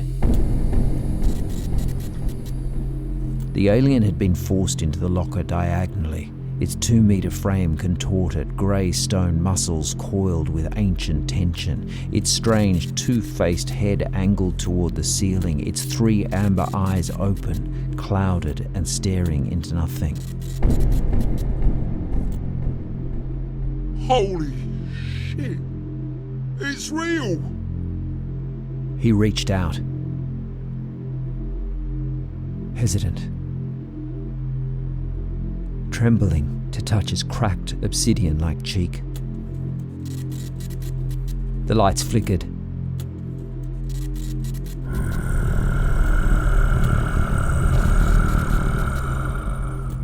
And then the alien's 3 eyes blazed with an inner fire and the creature came to life. The creature moved with a speed that defied all logic. It unfolded from the stasis cradle like a nightmare, opening its wings and seized Bubba by the throat. What the fuck? One massive 3-fingered hand closing around him like a steel trap. It lifted him from the floor, his boots kicking in the air. Liz screamed as Jonah stumbled back into the counter. Ben froze, his brain refusing to process what he was seeing. Bubba, what did you do? Bubba's hands clawed at the alien's grip, his face swelling, turning purple. The alien leaned close, its 3 eyes blazing as it gazed upon him, as if deciphering what he was.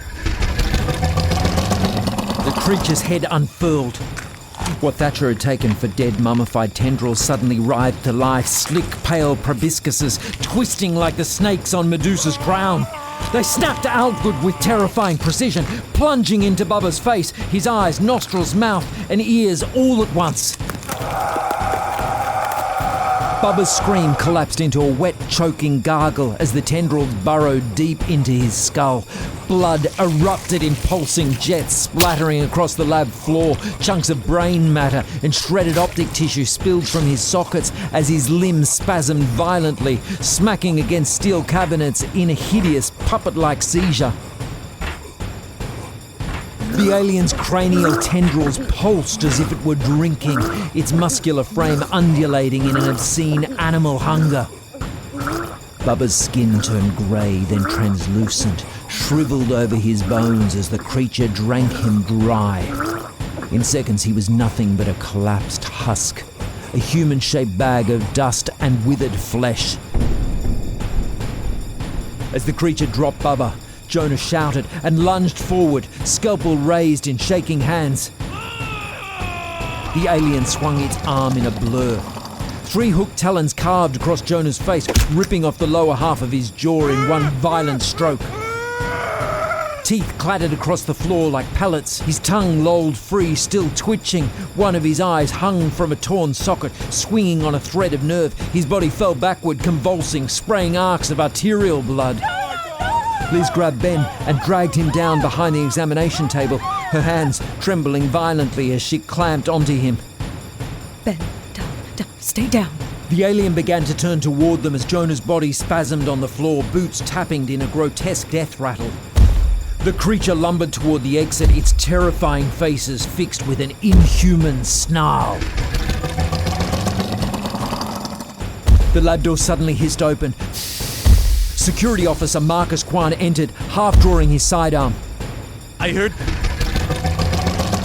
What the hell is going on? He never finished. The alien was on him in a single, impossible lunge. It seized his head in one clawed hand and slammed it against the steel bulkhead. Once! Twice! A third time!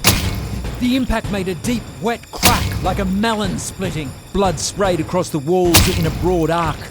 By his 6th impact, his skull pulp was smeared across the metal like raw hamburger. The alien let the body drop, limp and unrecognizable. It exhaled a low, resonant howl, then turned and smashed its way out of the lab. It lumbered up the corridor, and the emergency ladder shaft doors buckled under its weight as it tore them open and vanished into the darkness below.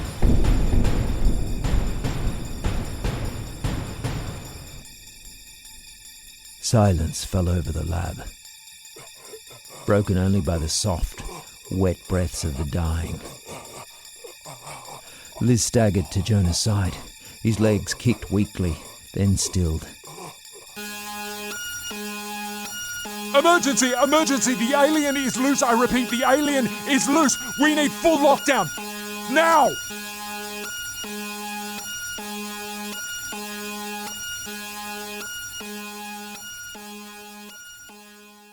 And now, a message from our sponsors.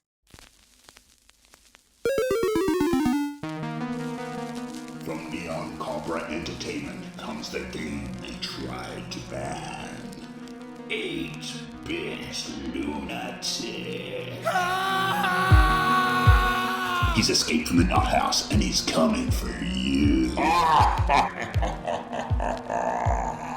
A deranged killer has escaped from Black Ridge Asylum and the doors have locked behind him.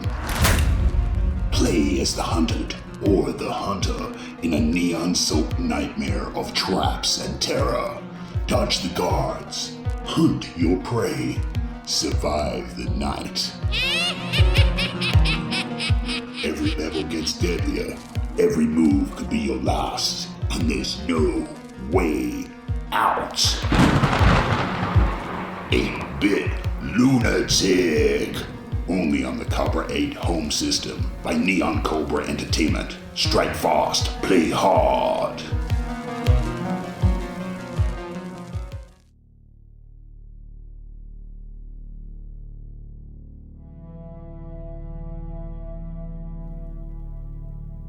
The remaining 16 crew and civilians stood crowded into the operations briefing room. Their faces were pale, stressed and exhausted, their voices low and hushed. Everybody smelled of sweat and fear. Commander Tracy Brubaker stepped to the front. All right, everyone quiet, settle down. The chatter died instantly. What happened? We'll get to that, but listen, time is not on our side. Where's the captain? A ripple of dread moved through the room. The captain is MIA at this time. What? A nervous hush swept through the crowd. The implication hung heavy in the air.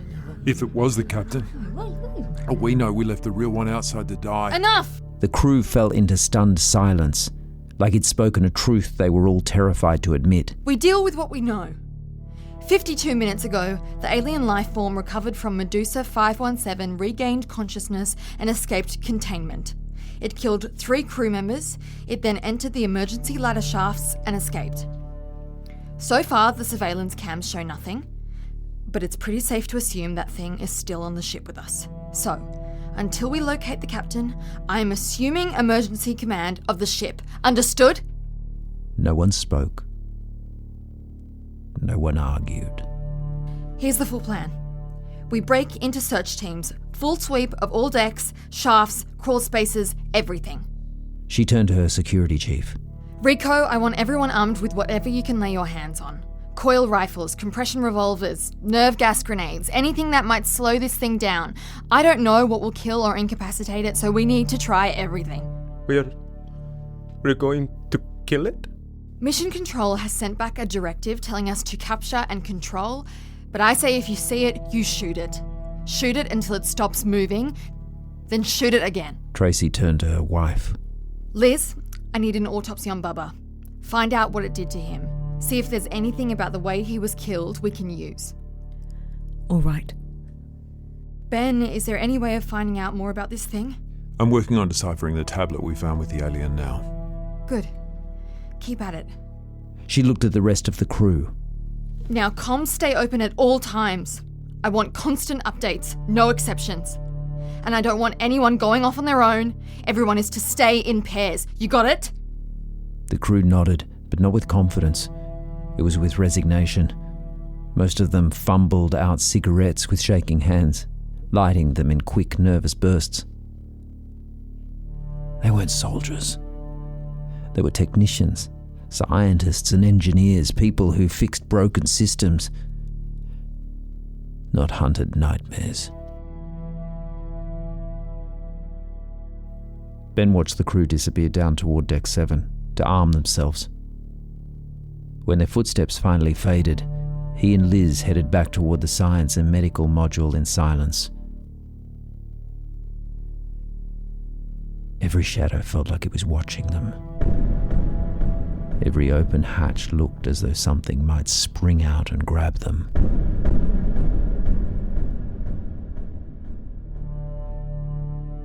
The comms buzzed constantly, static fragments of orders.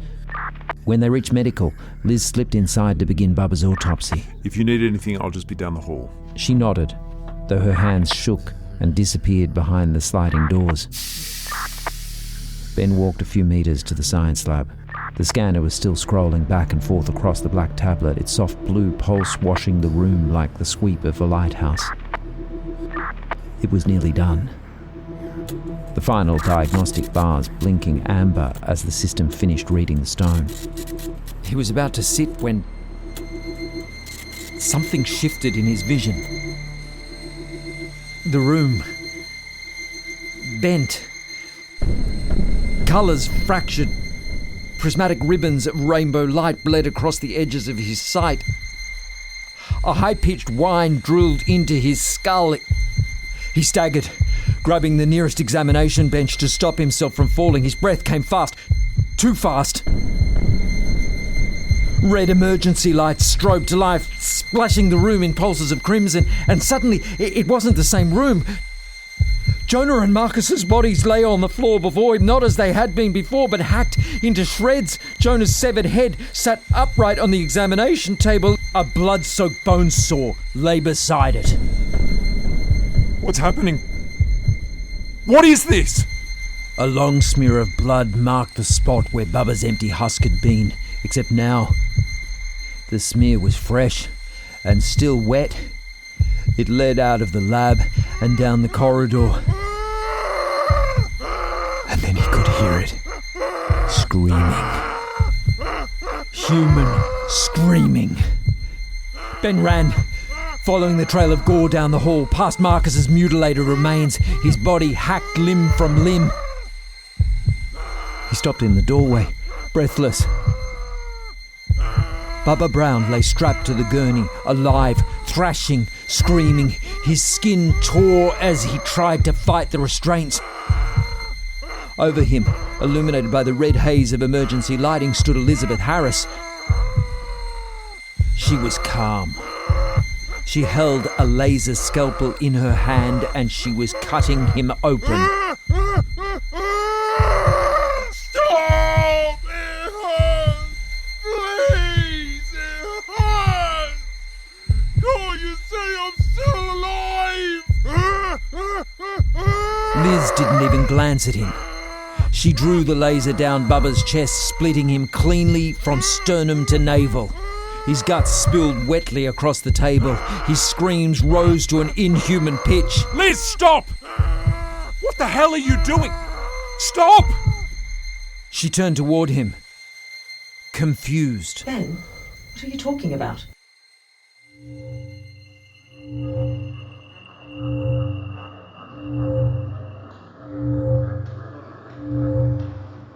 Reality slammed back into place like a steel hatch. Ben's vision shuddered and shifted, and the room came back into focus.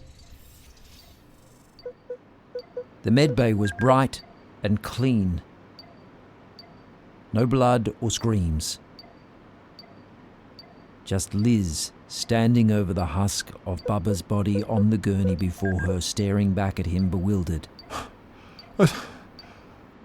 I saw something. I don't know what it was. Before Liz could answer, We've made contact. It's here. I see it. Look out! the comms erupted, screams, gunfire, overlapping voices and pure panic flooding the speakers. Rico, where are you? What deck? Deck 8. Oh god. No! It killed Celine! Roman's down! Everyone open fire! Ben and Liz both froze. Celine Marek was the ship's navigator, Roman Calderon its pilot. They'd known them both for years. It's a massacre! Fall back! Fall back! Rico, hold on. We're coming to you. Oh God. There's 2 of them! Open fire! Liz lurched toward the comms. Tracy? Answer me! I need help! I need help! Leave him, he's already dead. Rico, we're coming. Just hold on. The channel died. Oh God. Ben, what do we do? The security monitors, science lab, move, now! They sprinted down the corridor. Ben slid into the lab, slammed the monitor bank online, and flipped through camera feeds as fast as the system could cycle. Please be okay. Please. I can't see, just smoke. Oh God. Deck 8 flickered onto the screen. Bodies were everywhere, twisted in bone-breaking rigor or torn limb from limb. Tracy! Hold on, there, look, movement. Through the haze, figures staggered into view, just silhouettes with weapons drawn and stepping over the dead. Liz lunged for the comms. Tracy, can you hear me? Tracy! Ben's attention snapped sideways. The scanner had finished its analysis of the alien tablet. The display pulsed red and blue, warning glyphs crawling across the screen. He stepped toward it, eyes widening. Behind him, Liz kept calling, her voice cracking with fear. Tracy, please, say something. Please! Brubaker here. We're alive. Massive electrical interference down here. Rico hit that bastard with a coil rifle and blew it to shreds. It's down. You hear me, Liz? It's dead. Liz cried, half relief, half exhaustion, and turned to Ben. Ben, did you hear that? They killed it! Ben didn't smile. He didn't move. He just stared at the diagnostic screen. Then he turned to her. His face was white. His voice, barely a breath. No, Liz, whatever's on this ship, whatever woke up in that temple, it's still alive.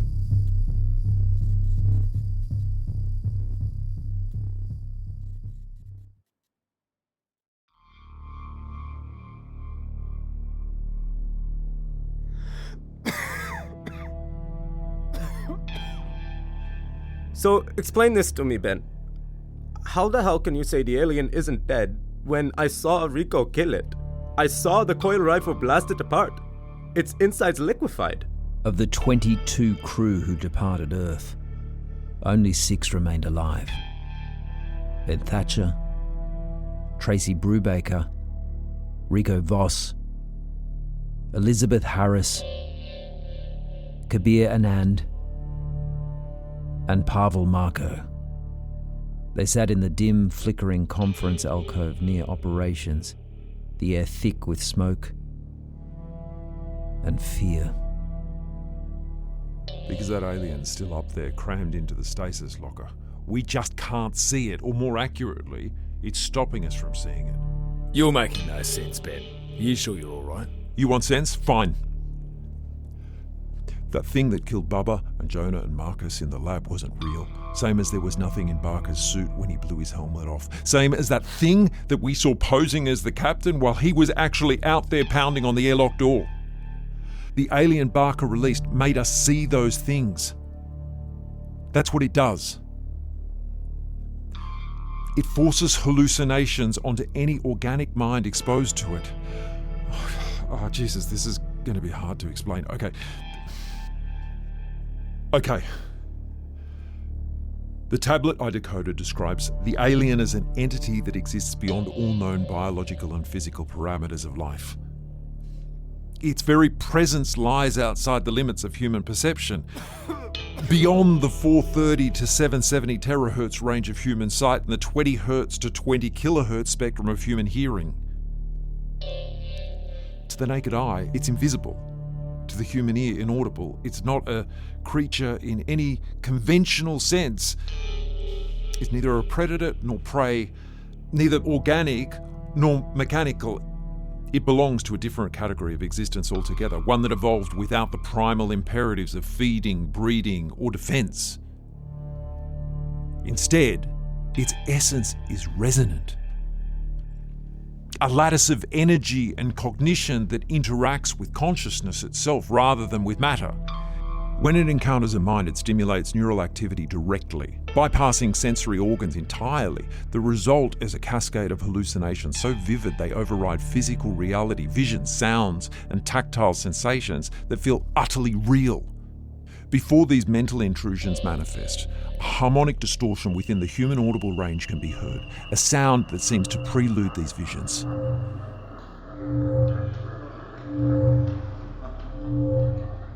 The room sank into a stunned, hopeless silence. I heard something like that in the temple. Then how the hell do we know that tablet you're quoting wasn't a hallucination too? We don't. For all I know, none of this is happening. Maybe we're not even sitting here. Maybe I'm talking to empty air. This makes no sense to me. The Ophidian architects, the aliens that built that tomb in the asteroid, describe the entity as what loosely translates to the omega particle, or the end. It wiped out their entire civilization. That's why they imprisoned it in that rock. The radiation spike we detected was a warning from them to stay away. And we didn't listen. So what do we do? If we cannot see it or hear it, how can we find it and kill it? I'm not sure we can. A cold despair rippled across the room. Are we headed for Earth?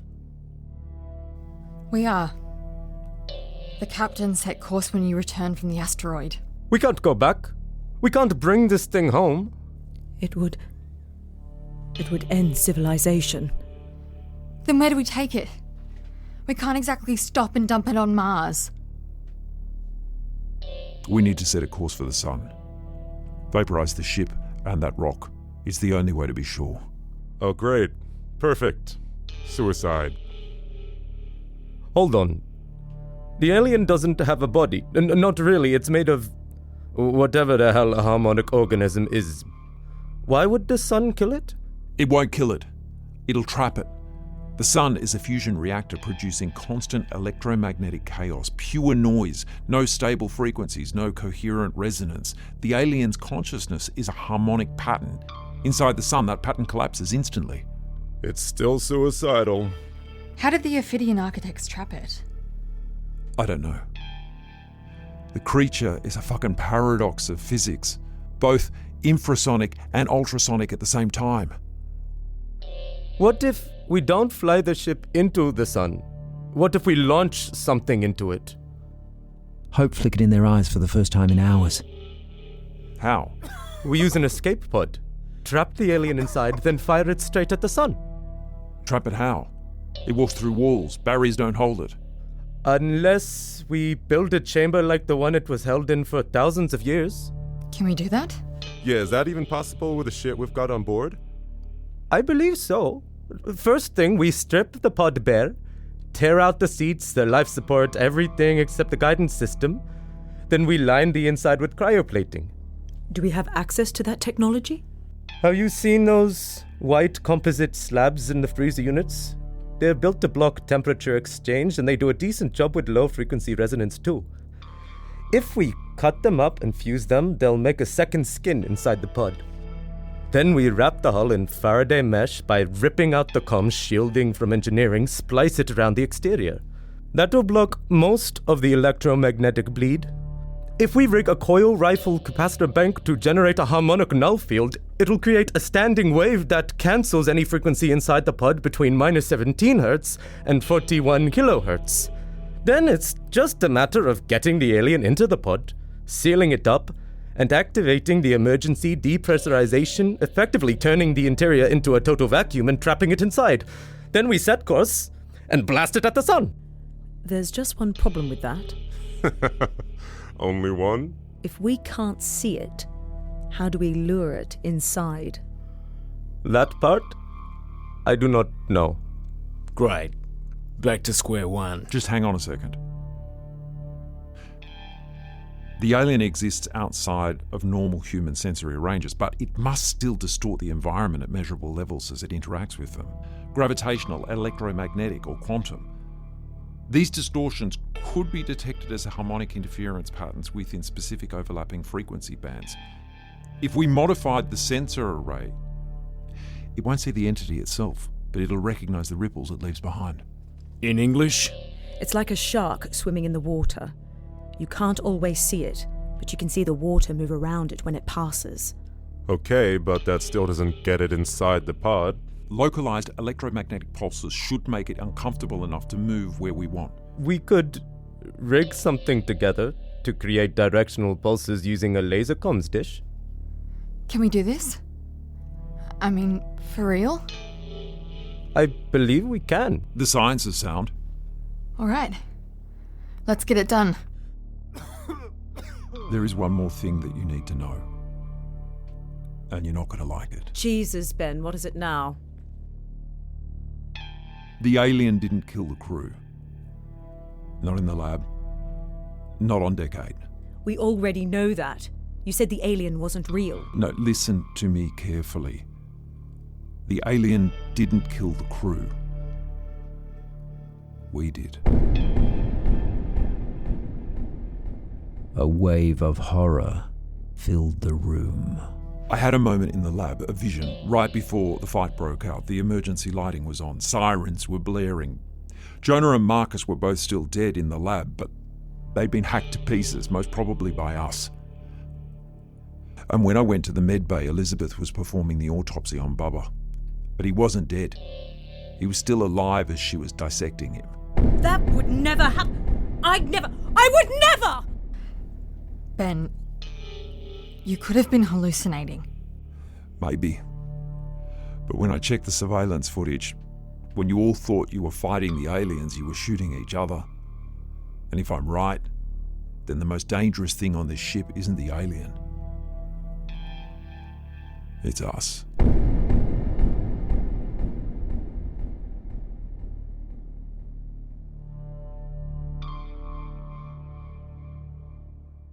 And now, a message from our sponsors.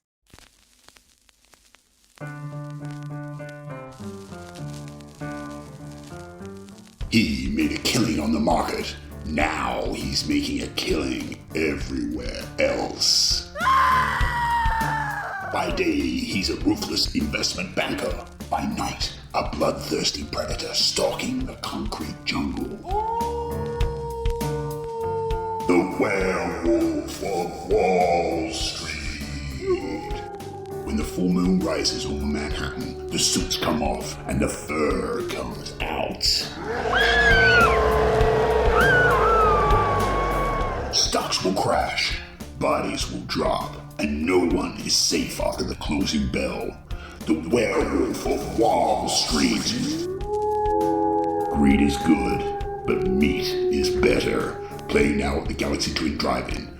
Rated X.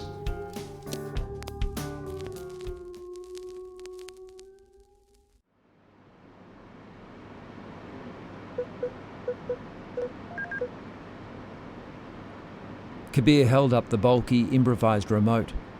An industrial grey slab bristling with rigged wiring and 3 oversized buttons. Each button glowed a different colour. His thumb hovered over the red one. So, when we herd the alien into the pod, we make sure it crosses the threshold, and then we hit this. He tapped the red button with a nervous smile. That closes the hatch remotely. Then this one... He touched the amber button. It fires the guidance engine and locks its trajectory. His finger slid to the green button. And finally, this engages emergency depressurization. Turns the entire pod into a vacuum chamber. Whatever is inside stays inside.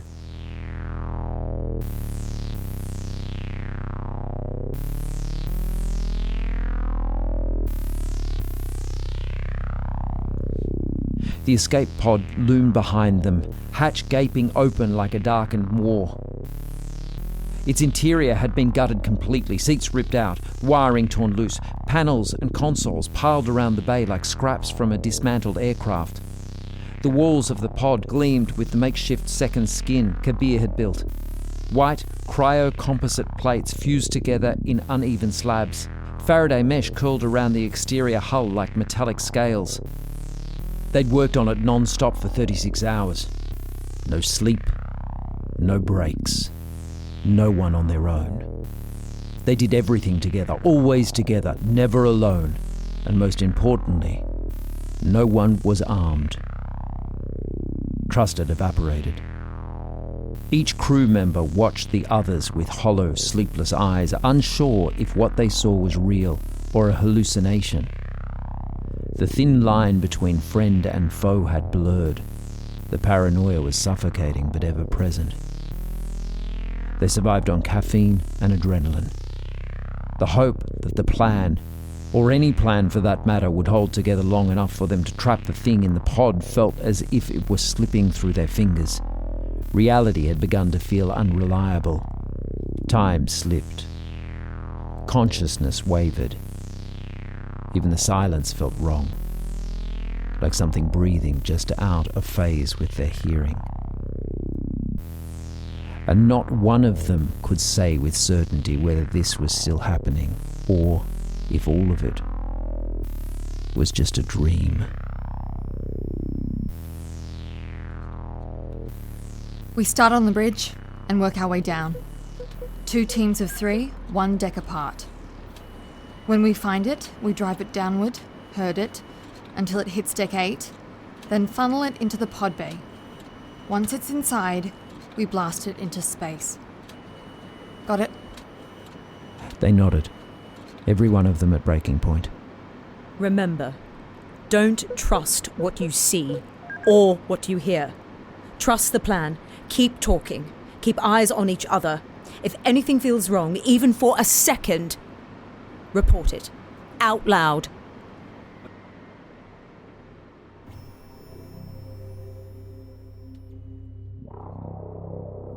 They moved toward the bridge as a single unit. Below them on deck 2, Rico, Kabir, and Pavel fanned out across the command quarters level, checking corners, shafts, and dark alcoves where the lights flickered. On the bridge, Ben hunched over the portable scanner rig, the crude, boxy instrument humming with a low electric whine. Tracy and Liz stood at the forward console, each gripping a converted coil rifle.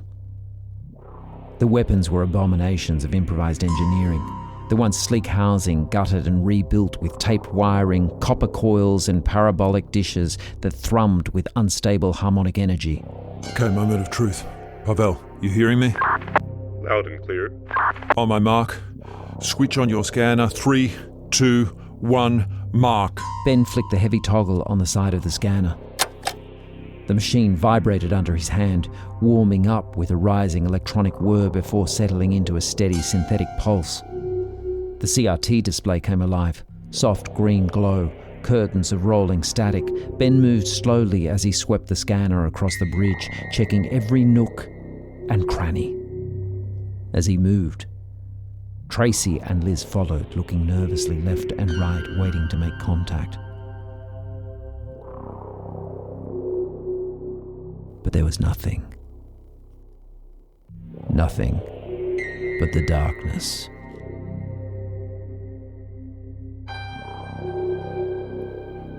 Bridge is clear. Nothing here. My deck's clear too. All right.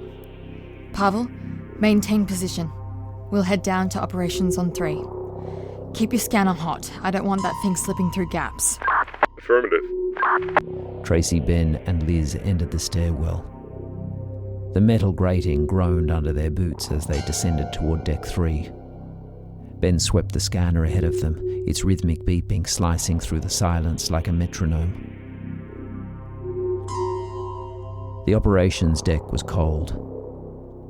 The overhead fluorescents flickered reluctantly to life as they moved through each section, bleaching the corridors in sickly white light. The shadows seemed thicker than they should be, clinging to the corners, stretching across the floor like dark, silent pools. Pavel, we're on deck 3. Move your team to 4. Copy. They swept room by room, storage alcove, comms closets, the operations command, clearing each one with painstaking precision. The scanner's soft, steady pulse gnawed at their nerves. Every chirp felt like a warning that something somewhere was watching them. By the time they reached the landing bay, all 3 were sweating despite the cold. We're on deck 4. Commencing sweep of medical. Stay sharp.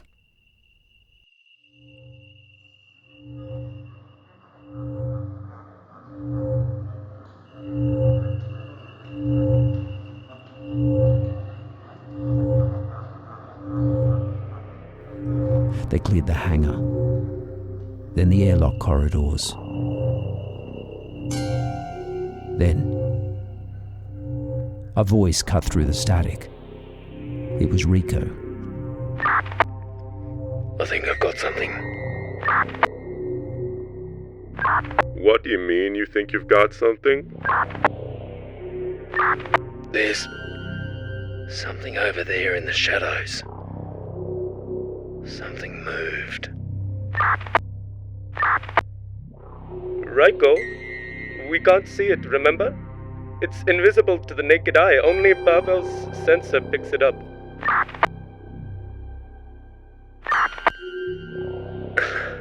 Right, yeah.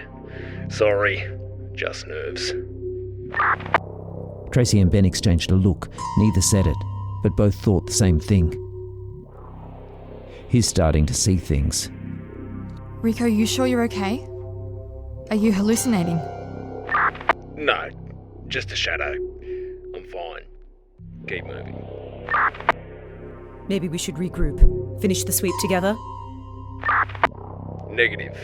I said I'm fine. His words hung heavy over the comms. They had to keep together. They were so close. All right. Kabir, keep an eye on him. Copy that. Pavel, status. Just finished in the science lab. Clear. Nothing here. Okay. Move to deck 5. We'll drop to 6 when you're in position. Copy. They waited in operations, 3 motionless silhouettes in the cold glow of the scanner, listening to the others moving below them. Nobody spoke, nobody breathed too loudly.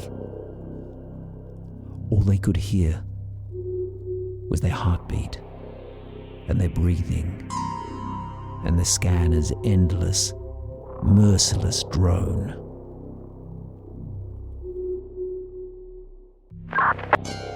Okay, on deck 5. Sweeping crew quarters now. Tracy jerked her head toward the stairwell. Time to move. They started down the stairs toward deck 6, which housed the ship's reactor. It was a labyrinth of steam pipes, coolant conduits, and reactor shielding stretching across the deck like the ribs of some vast mechanical beast. The air was vibrating with a low-frequency hum.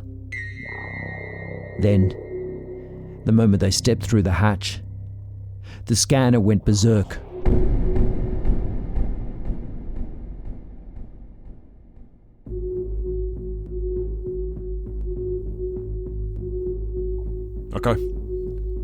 Okay, I've got something. Tracy and Liz crowded him, eyes glued to the CRT screen as static warped and coiled like disturbed water. It's close. The static twisted, then rippled. Then a shape emerged out of the noise. It was small, like a child, no more than a metre high.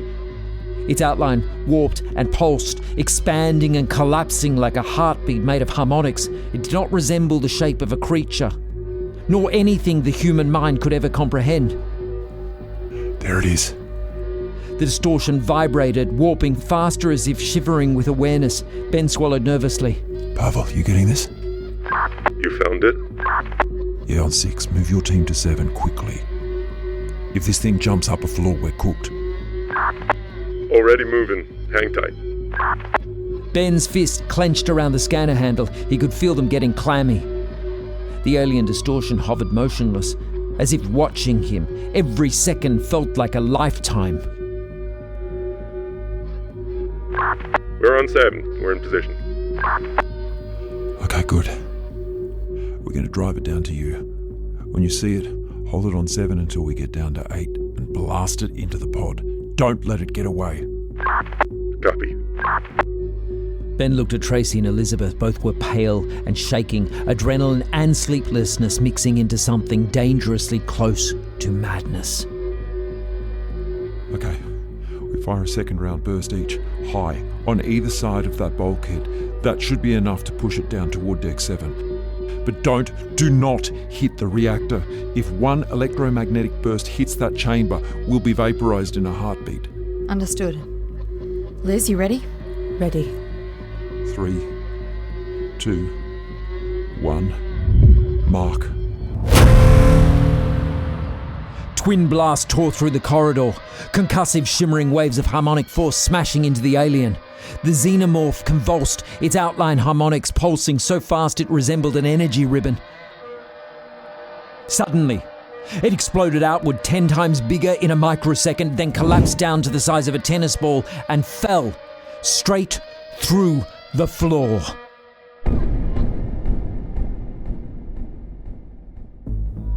Pavel, we got it. We got it! Visual! Rico, Kabir, get ready. Hold position. We're coming down. They sprinted toward the stairwell. Hang on. Rico, what are you doing? Rico!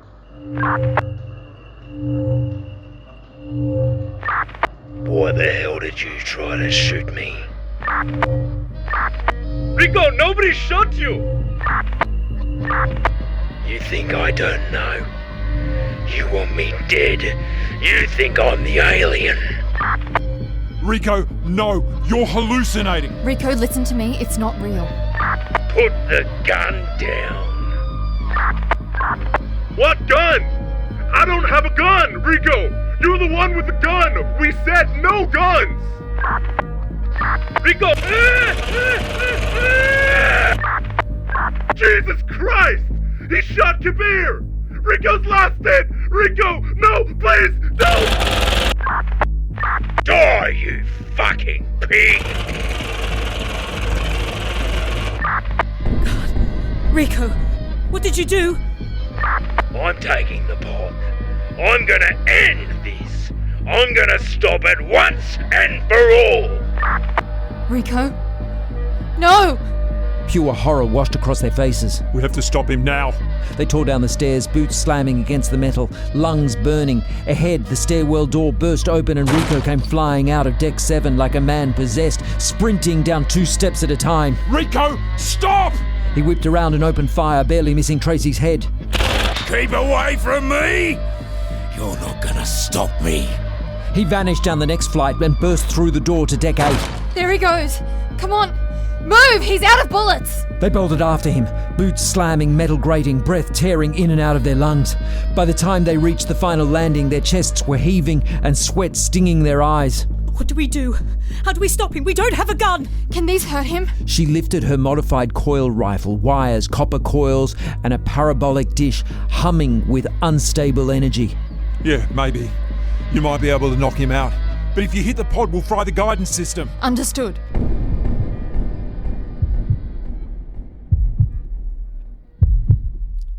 The hatch slid open.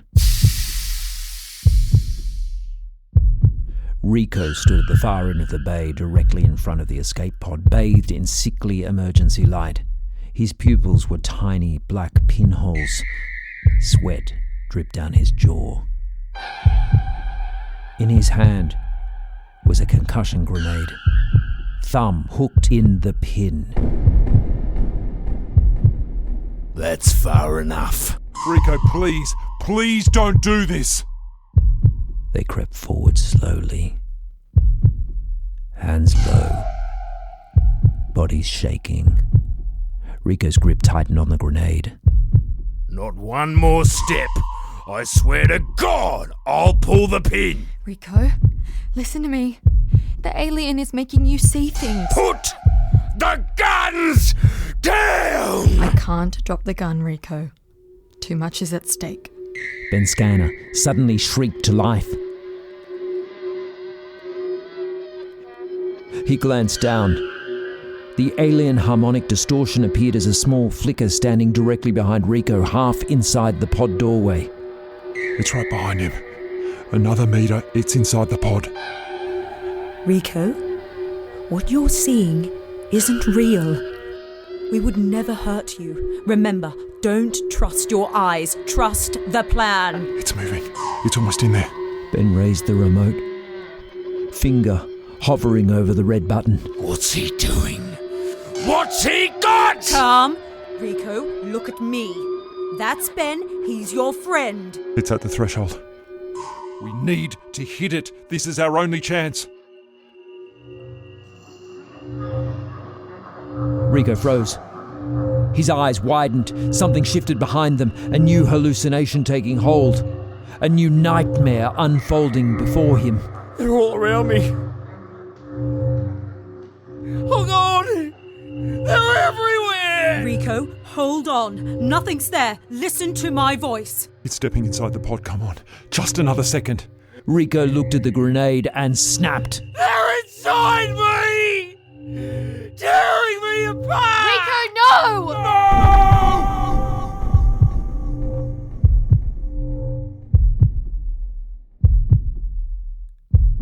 Rico yanked the pin. For a breath, the world froze, and the sound sucked upward into a vacuum, light bending and time slowing so that every tick of the clock felt like an eternity. Then Rico Voss ceased to exist. The shockwave hammered the three of them. Liz was knocked to her knees while Tracy was thrown backwards across the room, her rifle discharging.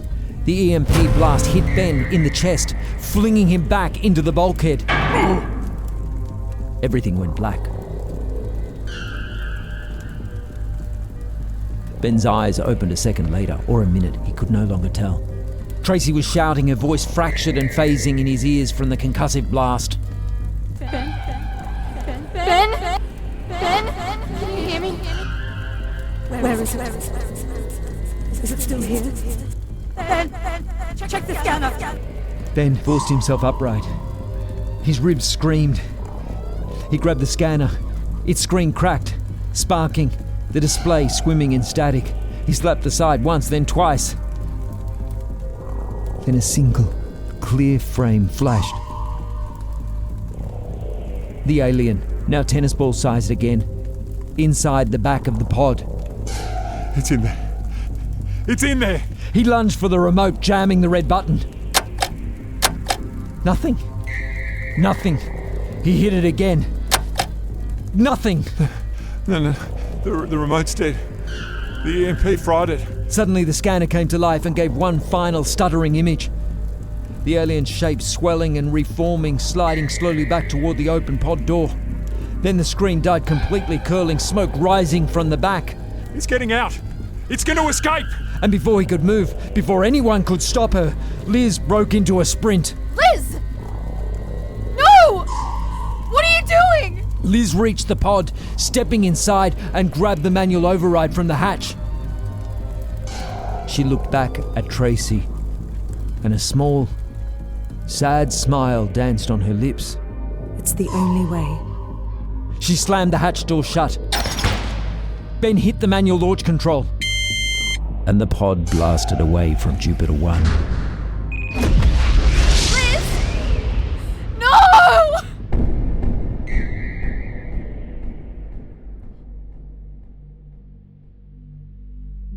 Ben and Tracy ran to the viewport. They could see her looking back at them from the escape pod hatch. Dr. Elizabeth Harris, standing calmly inside the pod, silhouetted against the starlight. One last look. One last smile. Then she reached for the emergency depressurization handle and pulled.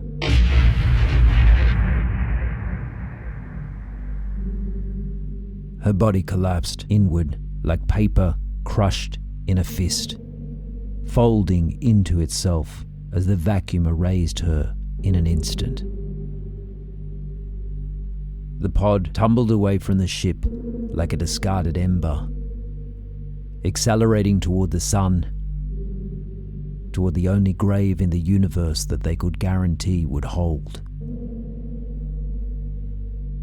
Hours later, Ben and Tracy stood side by side on the darkened bridge, staring out at the void. Ahead of them, small, bright, and impossibly delicate, the Earth shimmered on the main view screen like a sapphire suspended in pitch-black infinity. They were the last two souls aboard Jupiter 1. Everyone else was dead. It had taken Ben nearly 3 hours to coax Tracy away from the escape pod bay. She had screamed until her voice dissolved into breathless sobs, clawed at the deck until her nails split, wailing with grief, begging the pod doors to open and the universe to give her wife back. Now she stood hollow and trembling, her eyes swollen red, hands shaking violently despite her effort to hide it. Are you okay? She didn't look at him. Her eyes remained locked on the distant blue world. No. I don't think I'll ever be okay again. Ben nodded slowly. He didn't think he'd ever be okay again either. We're still on course for Earth. Should we change that? Earth sparkled on the screen, a perfect jewel. Do you think it's over? I don't know. I think so. Well, I hope so. I hope so too. Tracy stepped forward and tapped a sequence of commands into the navigation console. The ship's lateral thrusters fired, shuddering the deck. The trajectory shifted. Earth slid out of frame and the sun, white, searing, and merciless, filled its place. Just to be sure. Ben turned toward her, and his vision began to flicker. Colours fractured.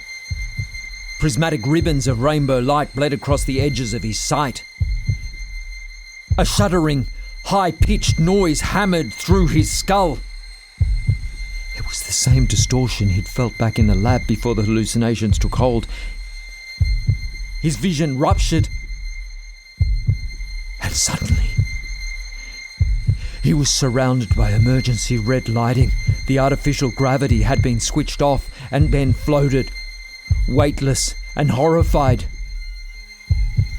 Sirens rang in his ears. His body was gaunt and starved and dying from radiation sickness, his ribs visible beneath his torn jumpsuit. He could feel a heavy growth of beard on his hollowed face. In his hand, he held a knife of polished steel. It was dripping with blood that floated around him in tiny, ruby droplets.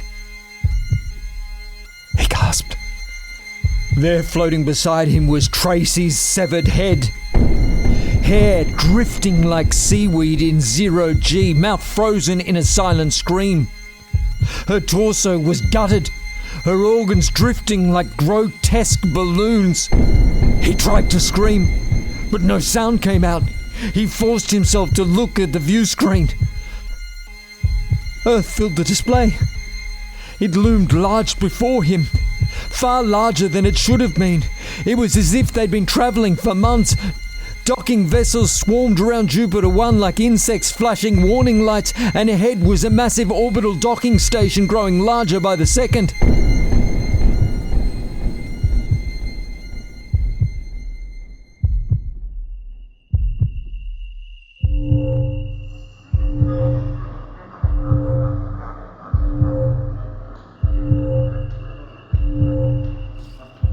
Ben blinked, and his vision returned to normal. The bridge was normal. No sirens, no emergency lights. Tracy stood beside him, whole and breathing, offering him a weary smile through tear-streaked cheeks. They were back on course to the sun. Just to be sure. She said it again, as if reassuring herself, unaware of the nightmare he'd just woken up from. Ben stared at her. He couldn't tell anymore where reality ended and hallucination began. He couldn't tell if she was real. All he could do was answer her. Agreed. Just to be sure.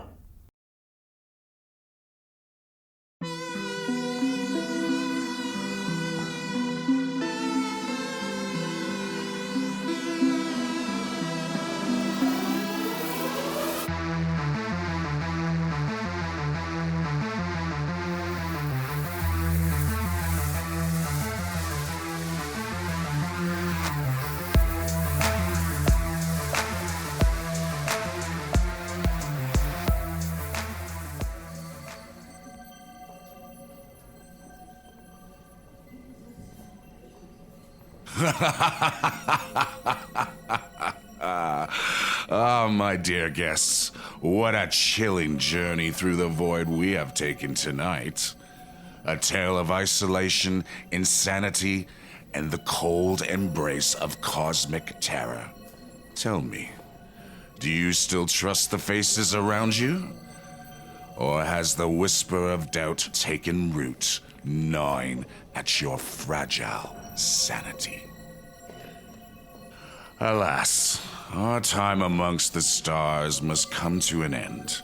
Yes, my friends, this marks the final episode of Season 2 of the Theater of the Doomed, but do not despair. Though the curtains now close, the shadows never rest, and the horrors waiting in the wings are darker than you can imagine. So, until the lights flicker once more and the darkness calls you back, I bid you farewell, and wait with bated breath for the next descent into madness when we unleash Season 3 of Baron Sordor's Theater of the Doomed.